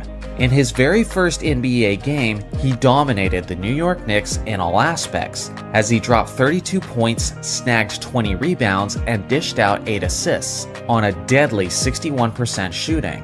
In each of his first 4 games in the NBA, he secured 20 rebounds. His abilities as a scorer, rebounder, and facilitator made him one of the greatest triple-double threats in league history. At one point, he recorded a triple-double in 4 consecutive games, which is a feat that only 7 other players have accomplished in NBA history. Just 1 month after his incredible debut game, he had another impressive showing against the title-contending Boston Celtics, where he dropped 31 points, 27 rebounds, and 6 assists, leading his Royals to a 1-point victory. Just a month after that, he lit up the defending champion Syracuse Nationals, producing one of the greatest performances by a rookie that sports has ever seen. On the night, he dropped 26 points, 38 rebounds, and 12 assists on 61% shooting. And thanks to this Herculean effort, his Royals upset the defending champion Nationals with a final score of 102-93. At the end of his debut season, he was awarded the league's Rookie of the Year and even got an MVP vote. That debut season, he averaged 16.8 points, 16.3 rebounds, and 4.9 assists as he firmly established himself as one of the best players in the game. He was the league leader in rebounds already in his rookie season. This individual dominance continued into his second and third season in the league. He was selected as an NBA All-Star in all 3 of those seasons, and he earned an NBA All-Selections all 3 of those seasons as well. In his third year, he was second overall in rebounds and third overall in assists. The only other player who's ever accomplished that feat was the legendary Wilt Chamberlain. I need to emphasize, he wasn't just a good rebounder, but at the mere height of 6 foot 7 inches tall, he was one of the few greatest rebounders of all time. For his career, he had the 3rd highest rebounding average in NBA history at 17.3 per game, which trails only the great Wilt Chamberlain and Bill Russell. Thanks to his efforts in his 3rd season, he was making his first trip to the NBA playoffs. Unfortunately, it was the only playoff series that he would ever participate in. On March 12th, in the last regular season game of 1958, on a drive to the basket, Maurice leaped high into the air and went over the back of the opponent and landed directly on his head. For a while, he was unconscious. Eventually, he was able to regain consciousness with smelling salts. Despite the horrific fall, he returned to the game and finished the contest with 24 points and 19 rebounds in a 7-point victory over the Lakers. 3 days later was his first NBA playoff game, and little did he know that it was the last game of his NBA career. On the night, he scored 12 points and snagged 15 rebounds in a loss to the Detroit Pistons. After the game, the Royals went on their flight back to Cincinnati for Game 2 of the series. During the flight, Maurice suddenly collapsed and began to have a seizure. All of his teammates were obviously extremely concerned. As soon as the flight landed in Cincinnati, an ambulance picked him up and rushed him to the hospital. After being in a coma for about a day, Stokes eventually woke up when he discovered that he was completely paralyzed, only able to use his brain and look around with his eyes. Obviously, this was due to the brain damage caused by his fall several nights earlier. Of course, this completely changed Maurice Stokes' life, as he not only lost function of movement, but there was now tremendous medical bills to pay that he couldn't afford. Maurice didn't have much of a support system and didn't have very many loved ones to take care of him. This was something that deeply affected his teammates emotionally. One of those teammates throughout all 3 of his years in the NBA was the small forward and his dear friend, Jack Twyman, who was the only teammate who lived near Stokes. Jack was only 23 years old at this point and had recently got married and started his own family. After speaking with his wife about the matter, they came to a major decision. Out of love and compassion for his teammate, Jack decided to become a caretaker and the legal guardian of Maurice, accepting all financial responsibility and all responsibilities for his well-being. Jack was now there to support his teammate and his friend, as Stokes fought hard to recover some of his physical abilities. Maurice took that same positive energy and determination that he had on the court and channeled that into his recovery process. Through all of this, their bond and their friendship grew tremendously as the two leaned upon each other for support. Slowly, Maurice started to regain tiny bits of functionality in his body. In June of 1969, over a decade after Maurice's paralyzing fall, Jack Twyman was contacted by St. Francis College, which was Maurice's college university. They told Jack that they had built a new beautiful gymnasium and wanted to honor their former star player by naming the gym the Maurice Stokes Fieldhouse. As a surprise for Maurice's birthday, Jack and his family held an event where the president and athletic director of the college announced the name of the gym to Maurice, who was unaware of the decision up until that point. When he was made aware of this, a grateful Stokes wept tremendously. Back then, NBA players didn't make nearly the kind of money that they do today, so even a star player like Jack Twyman needed financial aid to support Maurice. A man by the name of Milton Kutcher was a business owner of a country club in upstate New York and was a massive basketball fan. Milton was aware of the situation between Maurice Stokes and Jack Twyman. Milton Kutcher reached out to Jack Twyman and suggested that the country club hosted a basketball game to raise funds for Maurice's medical bills. Milton said that he would cover all of the expenses for the event. All Jack had to do was recruit the players.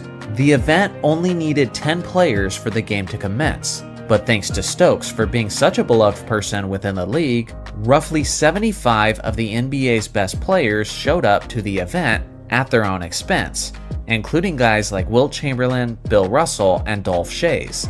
For years, this event continued on annually, with many greats consistently making appearances, like Wilt, Oscar Robertson, Kareem Abdul-Jabbar, Willis Reed, and Pete Maravich, just to name a few.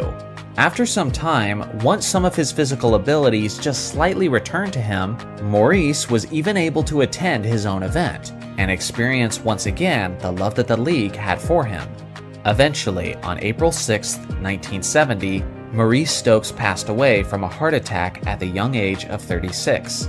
After his passing, the event continued on in the form of a basketball charity game for many years afterwards, carrying on his legacy and touching the lives of many after him. As you can see throughout this story, not only was Stokes a powerful force within the league with his basketball skills, but he was also a powerful force in the hearts of many, as his story is one of perseverance and friendship. In terms of basketball, Jack Twyman is on record saying that if the accident never happened, considering how the Royals acquired Oscar Robertson shortly afterwards, he believes the Royals would have been the dynasty of the 60s rather than the Celtics. That we can never know for sure, but what we do know is that the short time that Stokes was out there on the court, he was one of the best players to ever lace him up. After the Bulls won their 6th championship ring in 1998, the team imploded due to turmoil between the general manager, the coaches, and the players. Most basketball fans know the details about why this team disbanded, and if you watched the Last Dance documentary that released a few years ago, then you certainly know all about it. But if you don't know the details, you can watch my summarized version with this video. Now, towards the end of that documentary, Michael Jordan talked about how frustrated he was that his Bulls didn't get a chance to win a 7th championship ring in 1999. Phil Jackson retired due to pressure from general manager Jerry Krause. Without Phil Jackson around, Jordan decided to retire from basketball. Without Jordan around, Bulls management determined that they couldn't compete for championships. So they traded Scottie Pippen and Steve Kerr, and they released Dennis Rodman. Jordan was convinced that if Phil Jackson hadn't been pushed out of his coaching position, that entire squad would have returned for a chance to compete for a 7th ring in 1999, and he believed they likely would have won another championship. But is he right? Would the Bulls have won a 4th straight title to close out their dynasty on an even more legendary note? Well, I actually believe this answer is a bit more complicated than people usually recognize. There's a lot of nuance to this hypothetical question, and although there is absolutely no way we can get a definitive answer to something that never happened, at the very least, I can make an educated guess based on the information in front of us. So without further ado, let's get into it. The first thing we have to do is look at the state of the Chicago Bulls team at the end of the 1998 season. We'll start with Michael Jordan. MJ was 35 years old and had just finished his 13th season in the NBA. Jordan would have turned 36 during the 1998 to 1999 regular season. Now in those 98 finals against Utah, Jordan was extremely tired as he had just led the Bulls to their third straight deep postseason run. Although MJ was quickly approaching his late 30s, he believed he was at his very peak of his basketball abilities, at least from the perspective of his basketball IQ, and in his ability to execute what he wanted. Regardless of the fact that it was his final season in Chicago, he was the league MVP, he was the league's leading scorer, he was first team all-defense, he was the All-Star Game MVP, and he was the Finals MVP. So in a sense, MJ might have been correct about this being his peak. Now Michael Jordan was certainly exhausted at the end of these NBA Finals. But that wasn't just because he was much older at this point in his career, but it had a lot to do with the fact that he had to take on a greater load throughout that season than usual. Scottie Pippen was recovering from surgery throughout the 1998 regular season, which meant that Jordan had to play more minutes and utilize more energy in order to win 60 basketball games. In those NBA Finals, Scottie Pippen was dealing with back pain, which caused MJ to have to carry the Bulls team offensively to an even greater extent, as he averaged 33 of the Bulls' 88 points in that final series. So although MJ was understandably very exhausted, I don't see that as an indication that he didn't have much left in the tank for 1999, but rather I saw that as a symptom of his extremely unique situation throughout the 1998 regular season. In my opinion, Jordan would have been his usual dominant self in the 1999 season, and was certainly up to the task of winning a 7th ring. So now let's look at Scottie Pippen. Obviously, Scottie was mostly a shell of his usual self towards the end of the Bulls' championship run, as his brutal back pain caused him to act as a decoy in Game 6 of those NBA Finals. With that being said, Scottie's health recovered almost completely in time for the 1998-99 season. The biggest piece of evidence for that statement is the fact that Scottie didn't miss a single game for the Rockets throughout the entirety of his 98-99 season. But it is worth mentioning that Pippen looked as if he had lost a small step due to his increasing age, as he averaged nearly 5 points per game less with the Rockets, and his efficiency from the field took a bit of a dip as well. His Rockets only made it to the first round of the playoffs, where they were eliminated by Shaq and Kobe's Lakers. In that postseason, Scottie was quite inconsistent. For example, in Game 2, he completely disappeared, scoring only 3 points on 0 of 7 shooting in 37 minutes of action. But in the very next game, he put up a career performance, dropping 37 points, 13 rebounds, and 4 assists, while playing all 48 minutes in a blowout victory. So at the very least, Scottie was extremely streaky at this point in his career, but to a certain extent, that was always an aspect of his game throughout his playing days. In conclusion, Pippen would have definitely lost a step in 1999, and wouldn't have been as much of a sure thing as Michael Jordan. Now let's look at Dennis Rodman. Of the Bulls' three-headed monster, Rodman was the oldest player, and if the Bulls were to make it all the way to the NBA Finals in 1999, Rodman would have been 38 years old before that series even started. Generally speaking, players in the 90s didn't age as gracefully as they do today, especially a guy like Rodman, who leaned heavily upon his strength, quickness, and athleticism. Of the three stars, his decline in basketball skills was certainly the most evident. Some people forget this, but he was losing some of his edge even in the 1998 postseason. In that final series against Utah, Rodman played more than 30 minutes in only 2 out of the 6 games. Along with that, in only 2 out of those 6 games did he reach double-digit rebounds. This decline was not only evident in his level of production, but it was also evident to Phil Jackson, which is why he was significantly decreasing his minutes. Just like Scottie Pippen, Dennis Rodman actually played in the 1998-1999 season for another team, as Dennis was a member of the Los Angeles Lakers. The thing is, it's really difficult to gauge what player Rodman would have been on the Bulls in 1999 based on what he was for the Lakers that season. To put it simply, Rodman's stint in Los Angeles was a nightmarish roller coaster. They won their first 10 games straight with Dennis in the purple and gold, but once he became a disruption in the locker room, things became dysfunctional soon after that. Rodman was saying that he needed vacation time in Vegas, while claiming that Kobe and Shaq were jealous of his luxurious lifestyle. Kobe and the rest of the organization were questioning his commitment to the team, and Shaq is on record for saying that Rodman was the worst teammate that he's ever had. After Rodman had missed yet another Lakers practice, LA's management became fed up with his antics and released the star forward just as the playoffs were set to begin. Now here's the thing, Kurt Rambis was filling in as the Lakers' interim head coach and was completely unqualified to handle all of these egos. With the psychologically brilliant Phil Jackson as the head coach, and with Michael Jordan and Scottie as familiar teammates, I don't see Rodman having these same issues with the Bulls in 1999. In conclusion, the Bulls would have had a productive Rodman in 1999, but he would have certainly been a significant step slower and less productive than the team was accustomed to.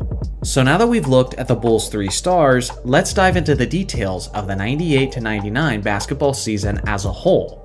What people often forget is that the 98-99 basketball season was a lockout-shortened season, where only 50 regular season games were played, compared to the usual 82. Now at first glance, you would think that a shortened season would actually work as an advantage to an older Chicago Bulls team, who could greatly benefit from more nights off. I honestly don't think that could be farther from the truth.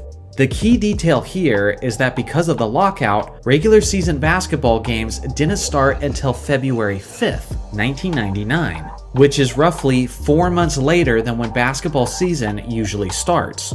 Due to this, the NBA schedule was way more brutal than ever before, as each team had to play 50 games in just 90 days.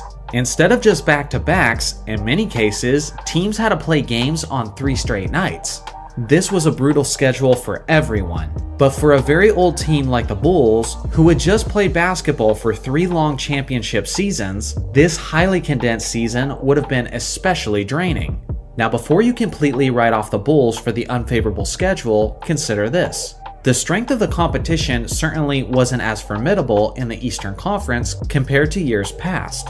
Patrick Ewing had an ongoing Achilles injury that forced him to sit out in the playoffs. Shaquille O'Neal had left Orlando for Los Angeles several years earlier, and the top-seeded Miami Heat were shockingly eliminated in the first round by the 8th-seeded New York Knicks. Eventually, it was that 8th-seeded Knicks who made it to the finals out of the East, even though they were without arguably their best player, Patrick Ewing. Simply put, the Eastern Conference was wide open for the Bulls' taking. And even if the Chicago group wasn't as good as any of their 6 previous championship teams, I still believe they would have been good enough to get through a relatively weak Eastern Conference on their way to the NBA Finals. The thing is, waiting for them in the finals would have been the extremely formidable San Antonio Spurs. Now it is worth mentioning that the Spurs and Michael Jordan's Bulls faced off twice in the 1998 regular season. And although both games were very close, Chicago won both matchups. San Antonio was even better in 1999 though, as they had lost only 1 game throughout the Western Conference playoffs on their way to the finals. Along with that, San Antonio was extremely strong where the Bulls were weak, in the painted area. The Twin Tower combination of Tim Duncan and David Robinson would have had the size to give the Bulls nightmares. And if it wasn't the 6'7" Rodman trying to slow them down, it would have been some big like Bill Wennington, who would be on his knees praying for mercy. San Antonio was also the #1 ranked defense throughout the 1999 season, and by no small margin either, as they were consistently allowing the fewest points in the paint. I understand Jordan never lost in the NBA Finals before, but this would have been his greatest test yet, as Rodman was on reduced minutes, and an already tired Bulls team had just got through the most grueling schedule they've ever experienced. When you consider how Pippen lost a step, Rodman lost a step, and the favorable matchups in the paint for San Antonio, I see the Spurs winning this series in 6 or 7 games. Now again, it's Michael Jordan in the finals, so maybe he ultimately finds a way to get it done. I think it's unlikely, but who knows? Maybe someone would have personally offended him before the series, in which case all bets would be off. There have been numerous instances in NBA history where the league or a player within the league got the fans' hopes up with something they said or promised. but unfortunately, those hopes never became a reality. Here's my 5 biggest instances where the NBA let the fans down. Number 5. LeBron James's dunk contest promise. LeBron James is one of the most powerful and ferocious dunkers that the league has ever seen. His incredible athleticism and his astonishing ability to finish above the rim haven't just been displayed in actual basketball games, but he's even been known for putting on a show during warm-ups as well. This has resulted in LeBron being one of the most desired participants for the dunk contest, ever since he started playing professionally in 2003. Well, in 2009, the NBA was especially struggling to create interest for the NBA's dunk contest, and was desperate to relive the glory days, where some of the greatest players in the world competed. So in the middle of the 2009 dunk contest, Cheryl Miller interviewed LeBron and asked him point blank if he was planning on participating in the dunk contest the following season. And LeBron said the following. Right now, I'm preliminary putting my name in the 2010 dunk contest Saturday night. LeBron James is saying that in 2010 in Dallas Stadium, primarily I'm putting my name in the dunk contest. Obviously, LeBron did not actually go on to participate in 2010, which was disappointing in and of itself, but what made it worse was how terrible the 2010 dunk contest ended up being, as the Lakers' Shannon Brown was a huge disappointment and no one really stole the show besides him. The funny thing is, he could still make it right and put on a show in the dunk contest if he really wanted to. Number 4. Wilt Chamberlain vs. Muhammad Ali in the boxing ring. You guys have heard me talk about plenty of crazy things concerning Wilt Chamberlain, but one of the craziest is how he nearly fought the greatest in the sport of boxing, Muhammad Ali.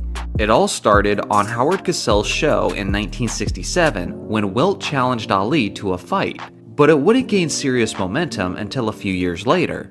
Even at a time when media wasn't nearly what it is today, there was a ton of coverage about this possible fight, as both potential competitors were doing a tremendous amount of trash talking leading up to the event, which was scheduled to be at Madison Square Garden. Although Wilt would be out of his element, he did certainly have the physical advantages, as he was 7 foot 1 inches tall, weighing about 275 pounds, and he had a 92-inch reach, compared to Ali, who was 6 foot 3 inches tall, weighed about 210 pounds, and had a 78-inch reach. When asked for a prediction on the fight, Ali responded with just one word: Timbo! Wilt Chamberlain agreed to fight Muhammad Ali for a total of $500,000 after taxes. But when the time came to sign the papers and make it official, the contract said that Chamberlain would be getting $500,000 before taxes.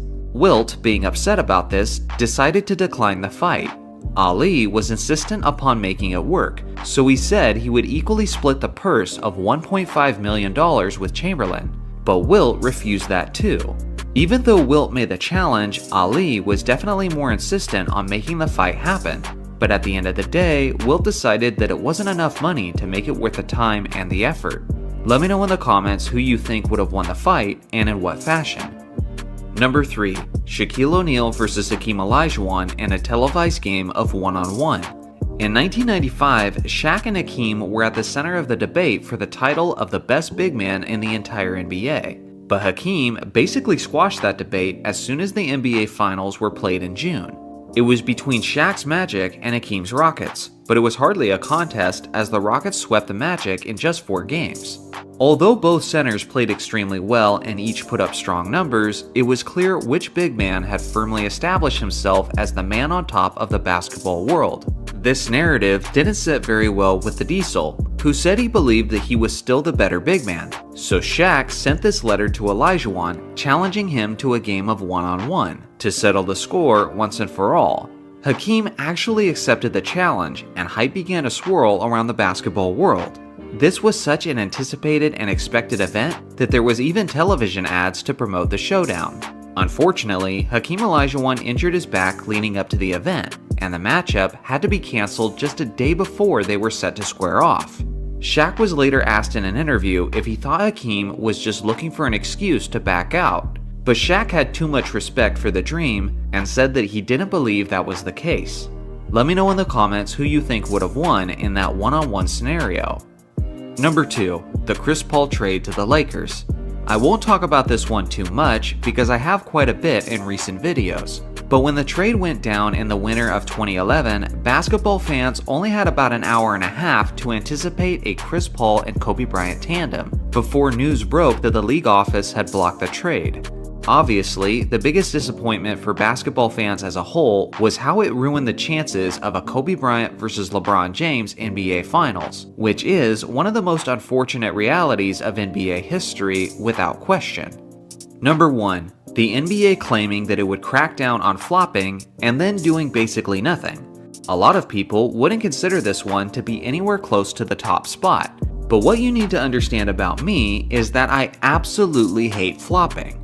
As an old school basketball fan, I see flopping as a constant reminder of how much the league has softened since the golden days when I first started watching the game. I don't really blame the players though, since flopping does give them a competitive edge. It gets the other team in foul trouble, it can make a regular foul look like a flagrant, and in the cases of guys like James Harden, it can earn you a lot of easy extra points at the free throw line. It's not like guys didn't flop back in the day, because trust me, guys like Vlade Divac and Danny Ainge were frequent floppers, which is a big reason why I didn't like either of them. But throughout the years, it's only become worse and worse as it's now a regularly practiced strategy on a widespread level. It got bad enough that in 2012, the NBA established that it would be fining its players for flopping. The rules stated that any player who flops during the regular season would first be warned, followed by fines in increments of $5,000 for each successful flop during the season. I remember when this announcement first happened, and I, along with many other basketball fans, was beyond thrilled, thinking that this would be the move to eradicate this pathetic acting out of the league. Well, the problem is, the league has since painfully under-enforced the rule. In the past 10 seasons of the rule being established, there have only been a total of 31 fines given to the players. Despite his reputation, Chris Paul has never been fined. James Harden and LeBron James have been fined only once, and in the last 2 seasons of the NBA as a whole, there have been 0 fines distributed to all of the players. And a lot of these flops that I've been showing on screen took place in the last 2 seasons. So again, it's not mainly the players' fault, but the league office for refusing to enforce the rules like they're serious about it. One can only imagine how much better the league would be today if the league office actually grew a spine and enforced the rules like they meant it. So now it's your turn. Which one of these scenarios would you have liked to see play out? I look forward to hearing your thoughts in the comments section below. Thanks for watching as always, make sure to like and subscribe for more basketball content, and I'll see you guys in the next video.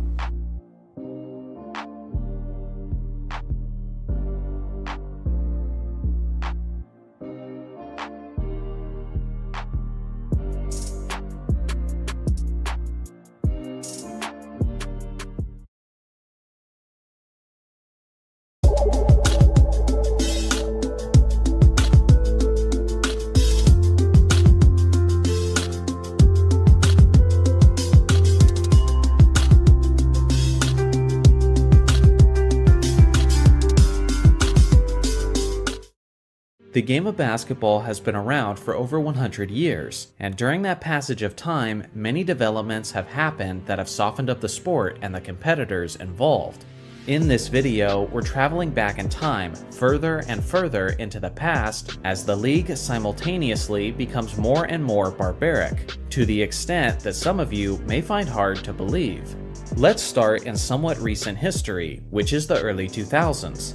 For most of NBA history, the offensive 3-second violation rule has been in place, but the defensive 3-second violation did not exist until the 2001 to 2002 season. As most of you know, the defensive 3-second violation is when the defender is in the painted area for at least 3 seconds, while not actively guarding an opponent, which will result in a technical free throw for the opposing team. Before the year 2001, NBA centers could simply camp under the basket, providing constant rim protection for their team. But with the new 3-second rule, centers had to be constantly moving in and out of the paint to avoid a violation. Less time being spent in the paint meant that less dunks and layups were being contested at the rim. Pre-2001, there was almost always a big simply waiting in the painted area where he could make it difficult for penetrating players to score. Because of this, players in the 90s were frequently receiving contact when getting close to the basket. But with that being said, even that era could be considered soft when compared to the more barbaric decades before it. So let's go a little further back in time. The year is 1990, and the NBA is coming off of a decade of the bad boy Detroit Pistons mauling opposing teams on a nightly basis. For example, the Pistons famously had the quote Jordan rules, which were essentially specific tactics about how they would defend Michael Jordan. One of those tactics was that whenever he got in the air, they would put him on his butt. These methods were extremely dangerous and could certainly result in injuries for some of the premier players in the league. Strategically, from a defensive standpoint, it made sense why there were so many hard fouls in the 1980s. Because if a hard foul is the same penalty as a soft foul, then you might as well make the most of it as the defender and make them think twice about attacking the basket next time. That's when the league decided to change things in 1990 and made a flagrant foul a 2-shot penalty and possession of the basketball and a potential disqualification. This drastic change to the league's officiating made the game significantly less punishing basically overnight. But even the bad boy Pistons look soft when they're compared to the more grueling eras before them. Let's go further back in time. The year is 1980, and the NBA is coming off of a decade where fights and substance abuse were rampant throughout the league. The physicality was also quite intense throughout the 1970s, which caused the league office to evaluate their product and adjust the rules in an attempt to clean up their image. So in the year 1980, they decided to create the original flagrant foul rule. This was not the same as the stricter rule in 1990, but this rule simply defined it as a move that, quote, puts the safety or health of the opposing player at risk. When this flagrant foul was first introduced, it was not 2 free throws and possession of the basketball, but instead it was basically treated as a common foul, with the only additional penalty being that the opposing coach got to choose who shot the 2 free throws. Prior to this rule being established, there was basically no additional penalties for unnecessary roughness while fouling a player, which obviously meant much of the 70s and 60s were like the Wild West, as there wasn't much that you were not allowed to do. But even with this being said, this era would still be considered soft compared to the more savage eras that came before it. So let's go even further back in time. The year is 1936, which was more than a decade before the NBA was created. But with that being said, developing basketball leagues were still very prominent in the United States. One of the major developments was the offensive 3-second rule in 1936, which stated that a player couldn't be standing in the offensive key for at least 3 seconds. Without a flagrant foul rule of any sort, and without a penalty for camping under either basket, battling for rebounds was like a chaotic frenzy. Under the rim was basically a crowded war zone on any given night, as players battled for extra opportunities with few interruptions from the referees. Believe it or not, even this wasn't the most brutal era of basketball. To see that, we have to go even further back in time, towards the earliest days of the sport. The year is 1891, and Dr. James Naismith, a 31-year-old Canadian man, had just recently invented the game of basketball in Springfield, Massachusetts. When Naismith introduced the game to the world, some of the most popular sports in the area were rugby and American football. So obviously, operating from their familiar experience, people played the game of basketball as if it was rugby and American football. If you consider yourself a lover of tough physical defense to the point that it makes games extremely low scoring, well then this was the era for you. The very first basketball game ever held was in a YMCA training center between 18 male students, most of whom were in their early 20s. The hoop was made out of a peach basket that was nailed to some railing around 10 feet high into the air. Naismith was officiating the game, and he divided the teams into 9 players each. The game lasted for a total of 30 minutes, and it had an epic final score of 1-0. Months passed, but the early days of the game continued to have a raucous atmosphere, as players were grappling, pulling, pushing, tackling, and slamming into one another. This brutal and chaotic style created an exciting atmosphere for new basketball fans, and those fans began feeding off of that energy and became extremely rowdy as a result. In those early days of organized basketball, spectators and fans would often storm the courts and interfere with play due to the sheer excitement. So as a way to keep the fans from interfering with the leagues, they constructed steel wire cages to go around the basketball courts. That's right, basketball games used to be played in cages as if they were witnessing a UFC fight. With that being said, players did not tone down the physicality once the cages were installed. Players would often slam and throw each other into the steel cage, and as a result, they would be finishing games with cuts and bruises all over their bodies. One of those early players said that the courts were often covered in blood, and would even have stains all over from previous games. By far, this was the most barbaric and brutal era of basketball history, to the point that even the bad boy Pistons looked like soft pansies by comparison. Players in those days were often referred to as cagers because of their punishing style of play in those cages. It stayed that way for several years, but in the early 1900s, basically everyone was tremendously relieved when they replaced the steel cages with rope mesh nets, which significantly reduced the amount of injuries during the action. When we look back at the rich history of the NBA, you'll see that there was almost always a dynasty present in each decade that helped define that era. There was a dynasty in the 1950s, the 60s, the 80s, the 90s, the 2000s, and the 2010s. But I'm sure most of you caught the gap in that time frame. In the 1970s, there was not a single dynasty team. Every single year, there was a different championship winner from the year prior. But just why exactly was this the case? Why couldn't one team establish itself as the clear dominant team of that era? Today, I'll do my best to answer that as we travel roughly a half century into the past. Before we get into the 1970s, you have to understand the era that the NBA was transitioning out of from the 1960s. At the very end of that decade, Bill Russell had reached the end of his career and was then retiring in 1969 as an 11-time NBA champion. His Celtics had a stranglehold on the league during his playing days, as they won 11 championships in a span of 13 years, including a whopping 8 straight. With Russell now finally out of the league, many teams around the NBA saw this as an opportunity to break through and win that evasive NBA championship trophy. The Celtics would obviously take time to acclimate after the giant void that was left by Russell's retirement, but with a young remaining superstar in John Havlicek, it wouldn't take them terribly long to rebuild a title contender once again. For years, the Los Angeles Lakers were the biggest victims of the Celtics' reign over the league. But with a recently assembled super team led by Jerry West, Wilt Chamberlain, and Elgin Baylor, and with the greatest winner now out of the league, the Lakers saw the early 70s as their time to shine. But they were far from the only team retooling and reloading for the more attainable championship. Towards the end of the 60s, the New York Knicks acquired the star point guard Walt Frazier, who was blossoming into superstardom right as Russell was making his exit. With the emergence of Frazier, the Knicks now had a fierce superstar tandem of Willis Reed and Walt Frazier, making them perennial contenders for the East title.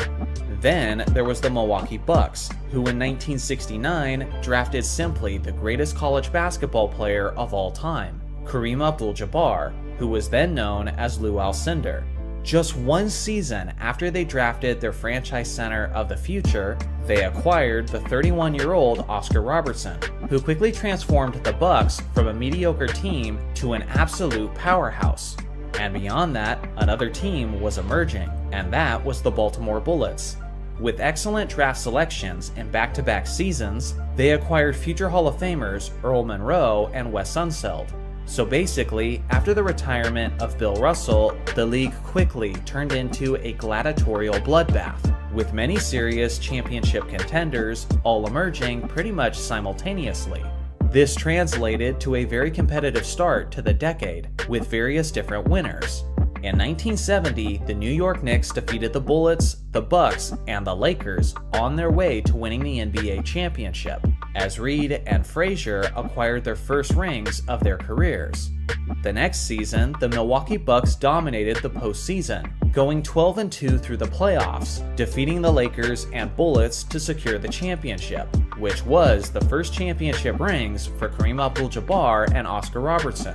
To this day, the 1971 Bucks are considered as one of the greatest teams in basketball history. Then it was the Lakers' turn, and in 1972, they found their dominant stride, as they won an NBA record 33 straight regular season games. They also ended that regular season with a 69-13 record, which at the time was the best the league had ever seen. In the playoffs, they defeated the last two champions, the Knicks and the Bucks, as the Lakers won their first championship since the 1950s.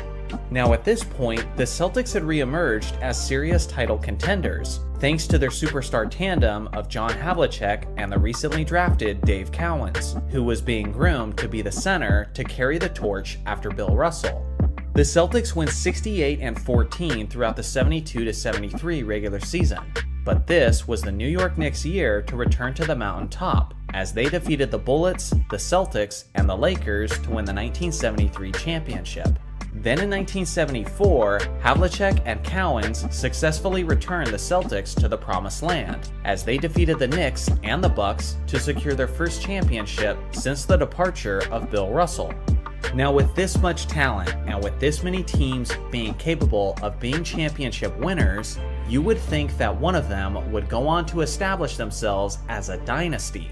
But that's when the league started to go through a significant transition once again. Wilt Chamberlain retired from the Lakers in 1973, Willis Reed retired from the Knicks in 1974, and Oscar Robertson retired from the Bucks in 1974, which would lead to them missing the playoffs the following season, regardless of the fact that Kareem was clearly the best player in the league. With all of these legendary veterans retiring, this opened up the league for younger and newer championship contenders.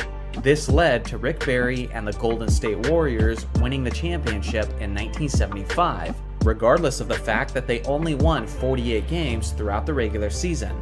In 1976, the Celtics won the championship again, winning their second title in 3 years, appearing as if they were on the verge of becoming a dynasty.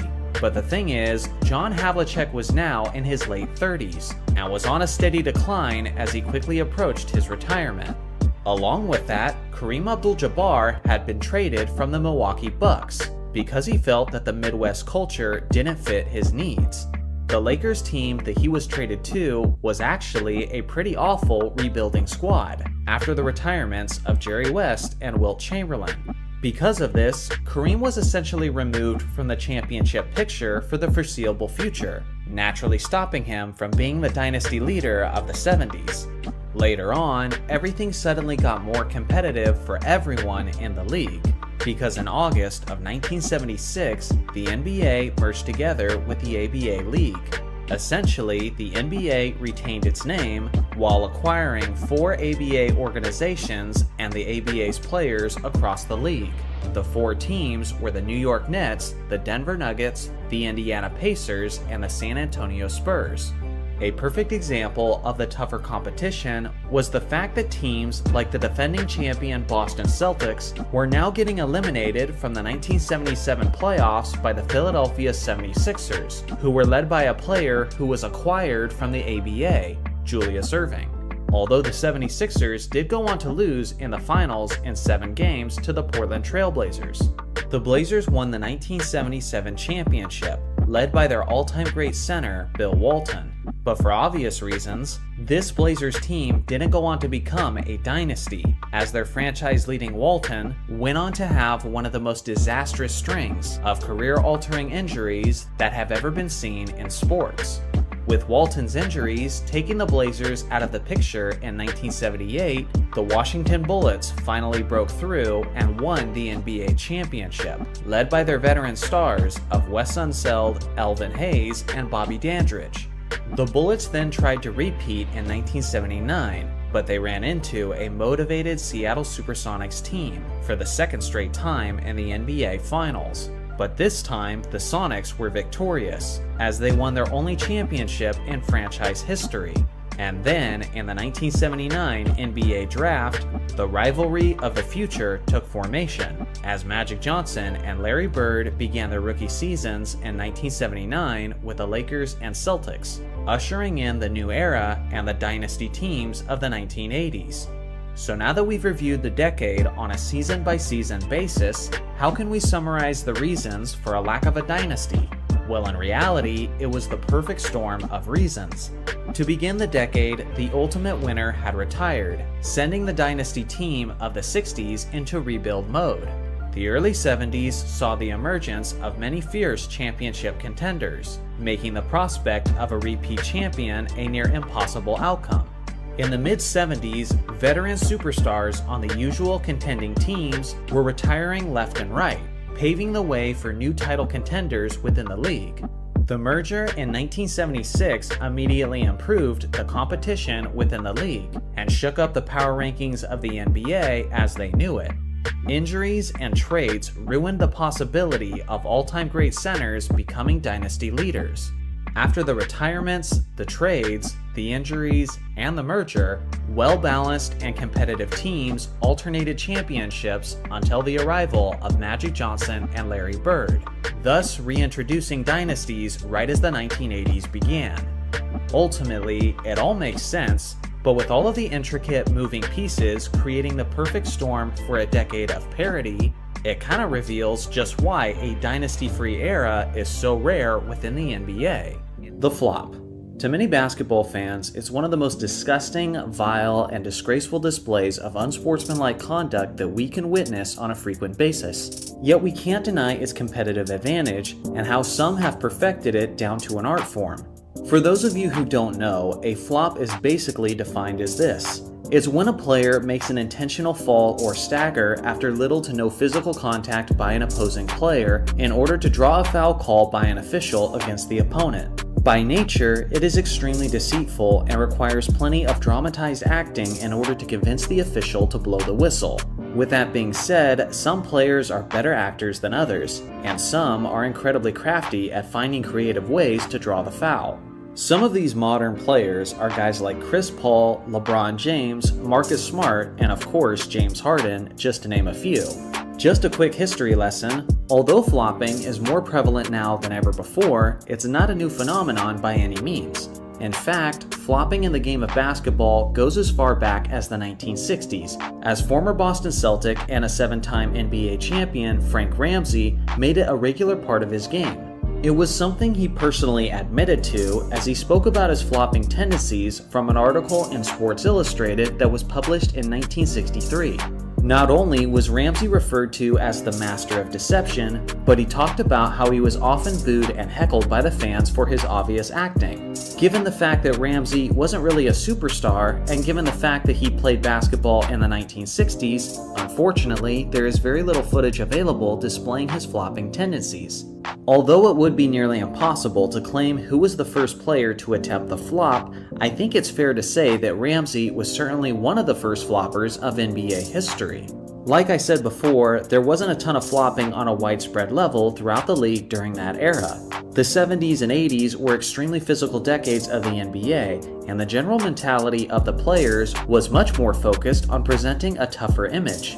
Not every player shared that mindset though, as some players weren't shy about selling a bit of their integrity for the sake of a blown whistle. If you ask my personal opinion, and the opinion of many viewers who were old enough to witness this, the player who flopped more than any other, and frankly the player who made flopping famous among basketball fans, was none other than the Serbian Vlade Divac. Vlade had a 16-year career in the NBA from 1989 to 2005 and was actually inducted to the Basketball Hall of Fame.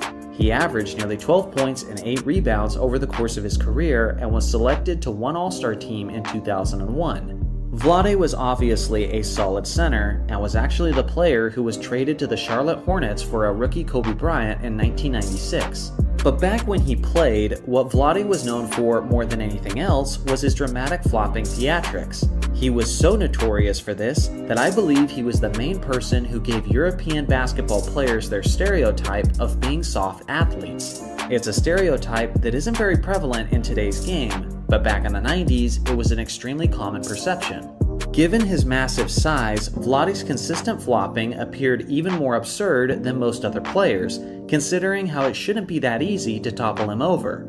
He may have not been the first player to flop in the NBA, but in my opinion, Vlade is the player who made flopping a famous and well-known maneuver to the basketball world. As time went on, flopping became only more relevant and widespread throughout the entire league, and now it's at a point where more players flop than those who don't.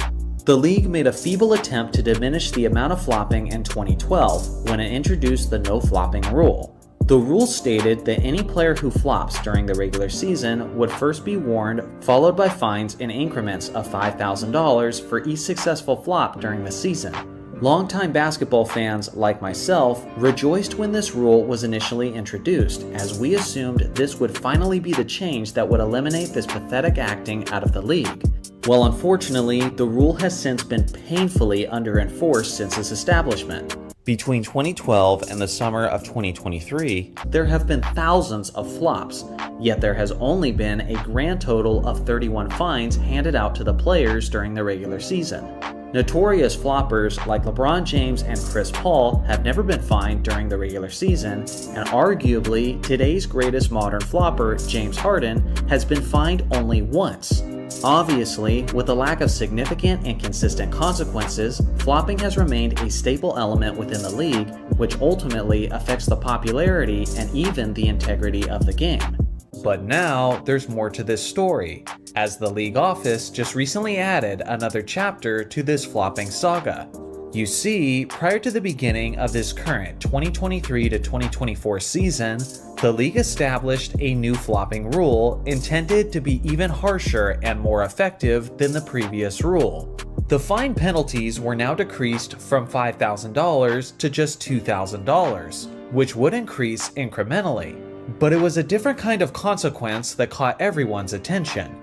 From the summer of 2023 forward, a flop would now result in a non-unsportsmanlike technical foul, which would result in a free throw for the opposing team. This was a massive deal, because for the first time in NBA history, flopping violations would result in immediate points for the opposing team. This is the level of consequences that I was originally hoping for. But still, my optimism was held in check. Because at the end of the day, the refs still had to enforce the rule for this to mean anything. Well, we're now approaching mid-January, and we're several months into the NBA season, and I'm thrilled to report some excellent news. In the 2023 to 2024 season so far, there have been a grand total of 19 fines given to the players for flopping. On 3 separate occasions, multiple players were fined on the same day. It's pretty clear that stars are not getting special treatment either, since MVP candidates like Luka Doncic and Nikola Jokic are among the players who have been fined. And again, these are also technical fouls that are scoring points for the opposing teams, which is one of the biggest deterrents to flopping that I can possibly think of. So again, to recap, in the first 11 seasons of the original flopping rule, there was 31 fines. And now, in less than one half of this current season, there have been 19 fines/technical fouls. I gotta say, I would still like to see the frequency of this penalties increase, considering how I've seen a lot of flops this year that didn't get fined. But make no mistake, the league took a massive step forward this season. And give credit where credit is due. Shout out to Adam Silver and the league office for making a legitimate improvement to the NBA product this season. If you've been following my channel for a while, then you know I'm someone who's been enjoying the game of basketball basically throughout my entire life. As a guy who's now in his mid-30s, I've seen a lot. Some of the incredible things I've witnessed from various superstars are not the kinds of things that future generations can understand by simply looking at a stat sheet. Some things you just either had to see with your own eyes or you needed to have it described to you in detail. So all of this got me thinking, since I plan on being a dad in the next few years, and since there's a decent likelihood that my kids will like the game of basketball as well, what are things I'm going to tell them about the basketball I witnessed before they were born? This will certainly make for a weirder yet more interesting video, in the sense that we're sharing some of the more personal side of our basketball fandom. So regardless of where you're at in life, whether you're in your youth, you're a parent, or a grandparent, let me know in the comments what are things you would tell the next generation of basketball fans. So without further ado, let's get into it. First off, I'll tell my kids about my dad's favorite player, Magic Johnson. Although I'm not old enough to have witnessed Magic's prime as it was actually happening, I was able to watch a countless number of full games thanks to my dad recording basically everything he saw on VHS tapes. I will tell my kids that I never saw a point guard as mesmerizing as Magic Johnson. Sometimes great facilitators are described as if they have eyes in the back of their head. But no player fits that term better than Magic, as he would make fast break, no-look passes that would have even his teammates confused. I just know Magic was beating it into his teammates' head every practice to keep their eyes alert and to keep their hands ready, because at any moment, a speeding bullet of a no-look pass could be coming in their direction when they least expect it. On top of that, Magic had the Showtime Lakers sprinting like they were track athletes. So his ability to make split-second decisions with extremely precise accuracy and execution was truly marvelous. I don't care what anyone says, we haven't seen a player like him since, and that's what I'll tell my kids. Next, I'll tell them about my favorite player, Kobe Bryant. I'll tell them that from a stats and accolades standpoint, it's hard to argue that Kobe was the greatest player of all time. But when I was watching him at his best, night in and night out, I had never seen a basketball player more impressive in my entire life. At least 4 or 5 times a game, Kobe would hit shots that would leave me awestruck. It didn't matter if he was off balance, if he was 40 feet away, if he was double teamed, or if he was falling out of bounds. Every single shot was within his range, and it got to the point that I expected every shot to go in, and was somewhat surprised when it didn't. Before or since, I've never seen anyone else who could regularly make bad shots look like good shots. Which leads me to my next story.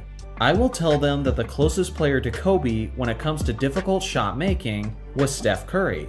He was like the Mamba in the sense that he could make shots decently often that would make my jaw hit the floor. It's just that his were a little different.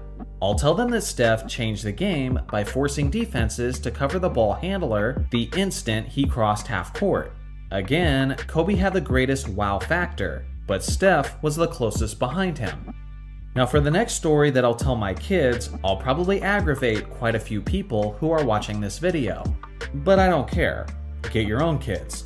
I will tell them about the difference between Michael Jordan and Kevin Durant. To me, the biggest difference that separates them from a character and legacy standpoint is also an important analogy and lesson for how we approach life. Let's start with Michael Jordan. When this guy was drafted, he was obviously a very hyped prospect with loads of talent and potential. But the organization he was joining in Chicago was an absolute joke at the time he arrived. They had never won a championship, they had no history of being successful whatsoever, and frankly, their own city was hardly even interested in watching them play.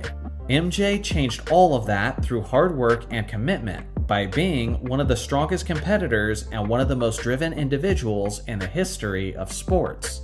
He transformed that franchise from the laughingstock of the league to an absolute powerhouse. He built it from the ground up into an empire that would become the gold standard of basketball. And that, more than any other reason, is why he's still revered and so respected within the world of sports. Then you have Kevin Durant. In a way that was similar to Jordan, Durant was a highly desired prospect heading into the NBA draft. As a player who was around 7 feet tall and had the skills of an elite perimeter shooter, people saw that he had the potential to be one of the select few greatest players of all time. But unlike Jordan, Durant didn't stick around to build his organization into a champion from the ground up. but instead he took the path of least resistance and joined the team that had just beaten him, that had already won a championship, and that had the greatest regular season record in NBA history.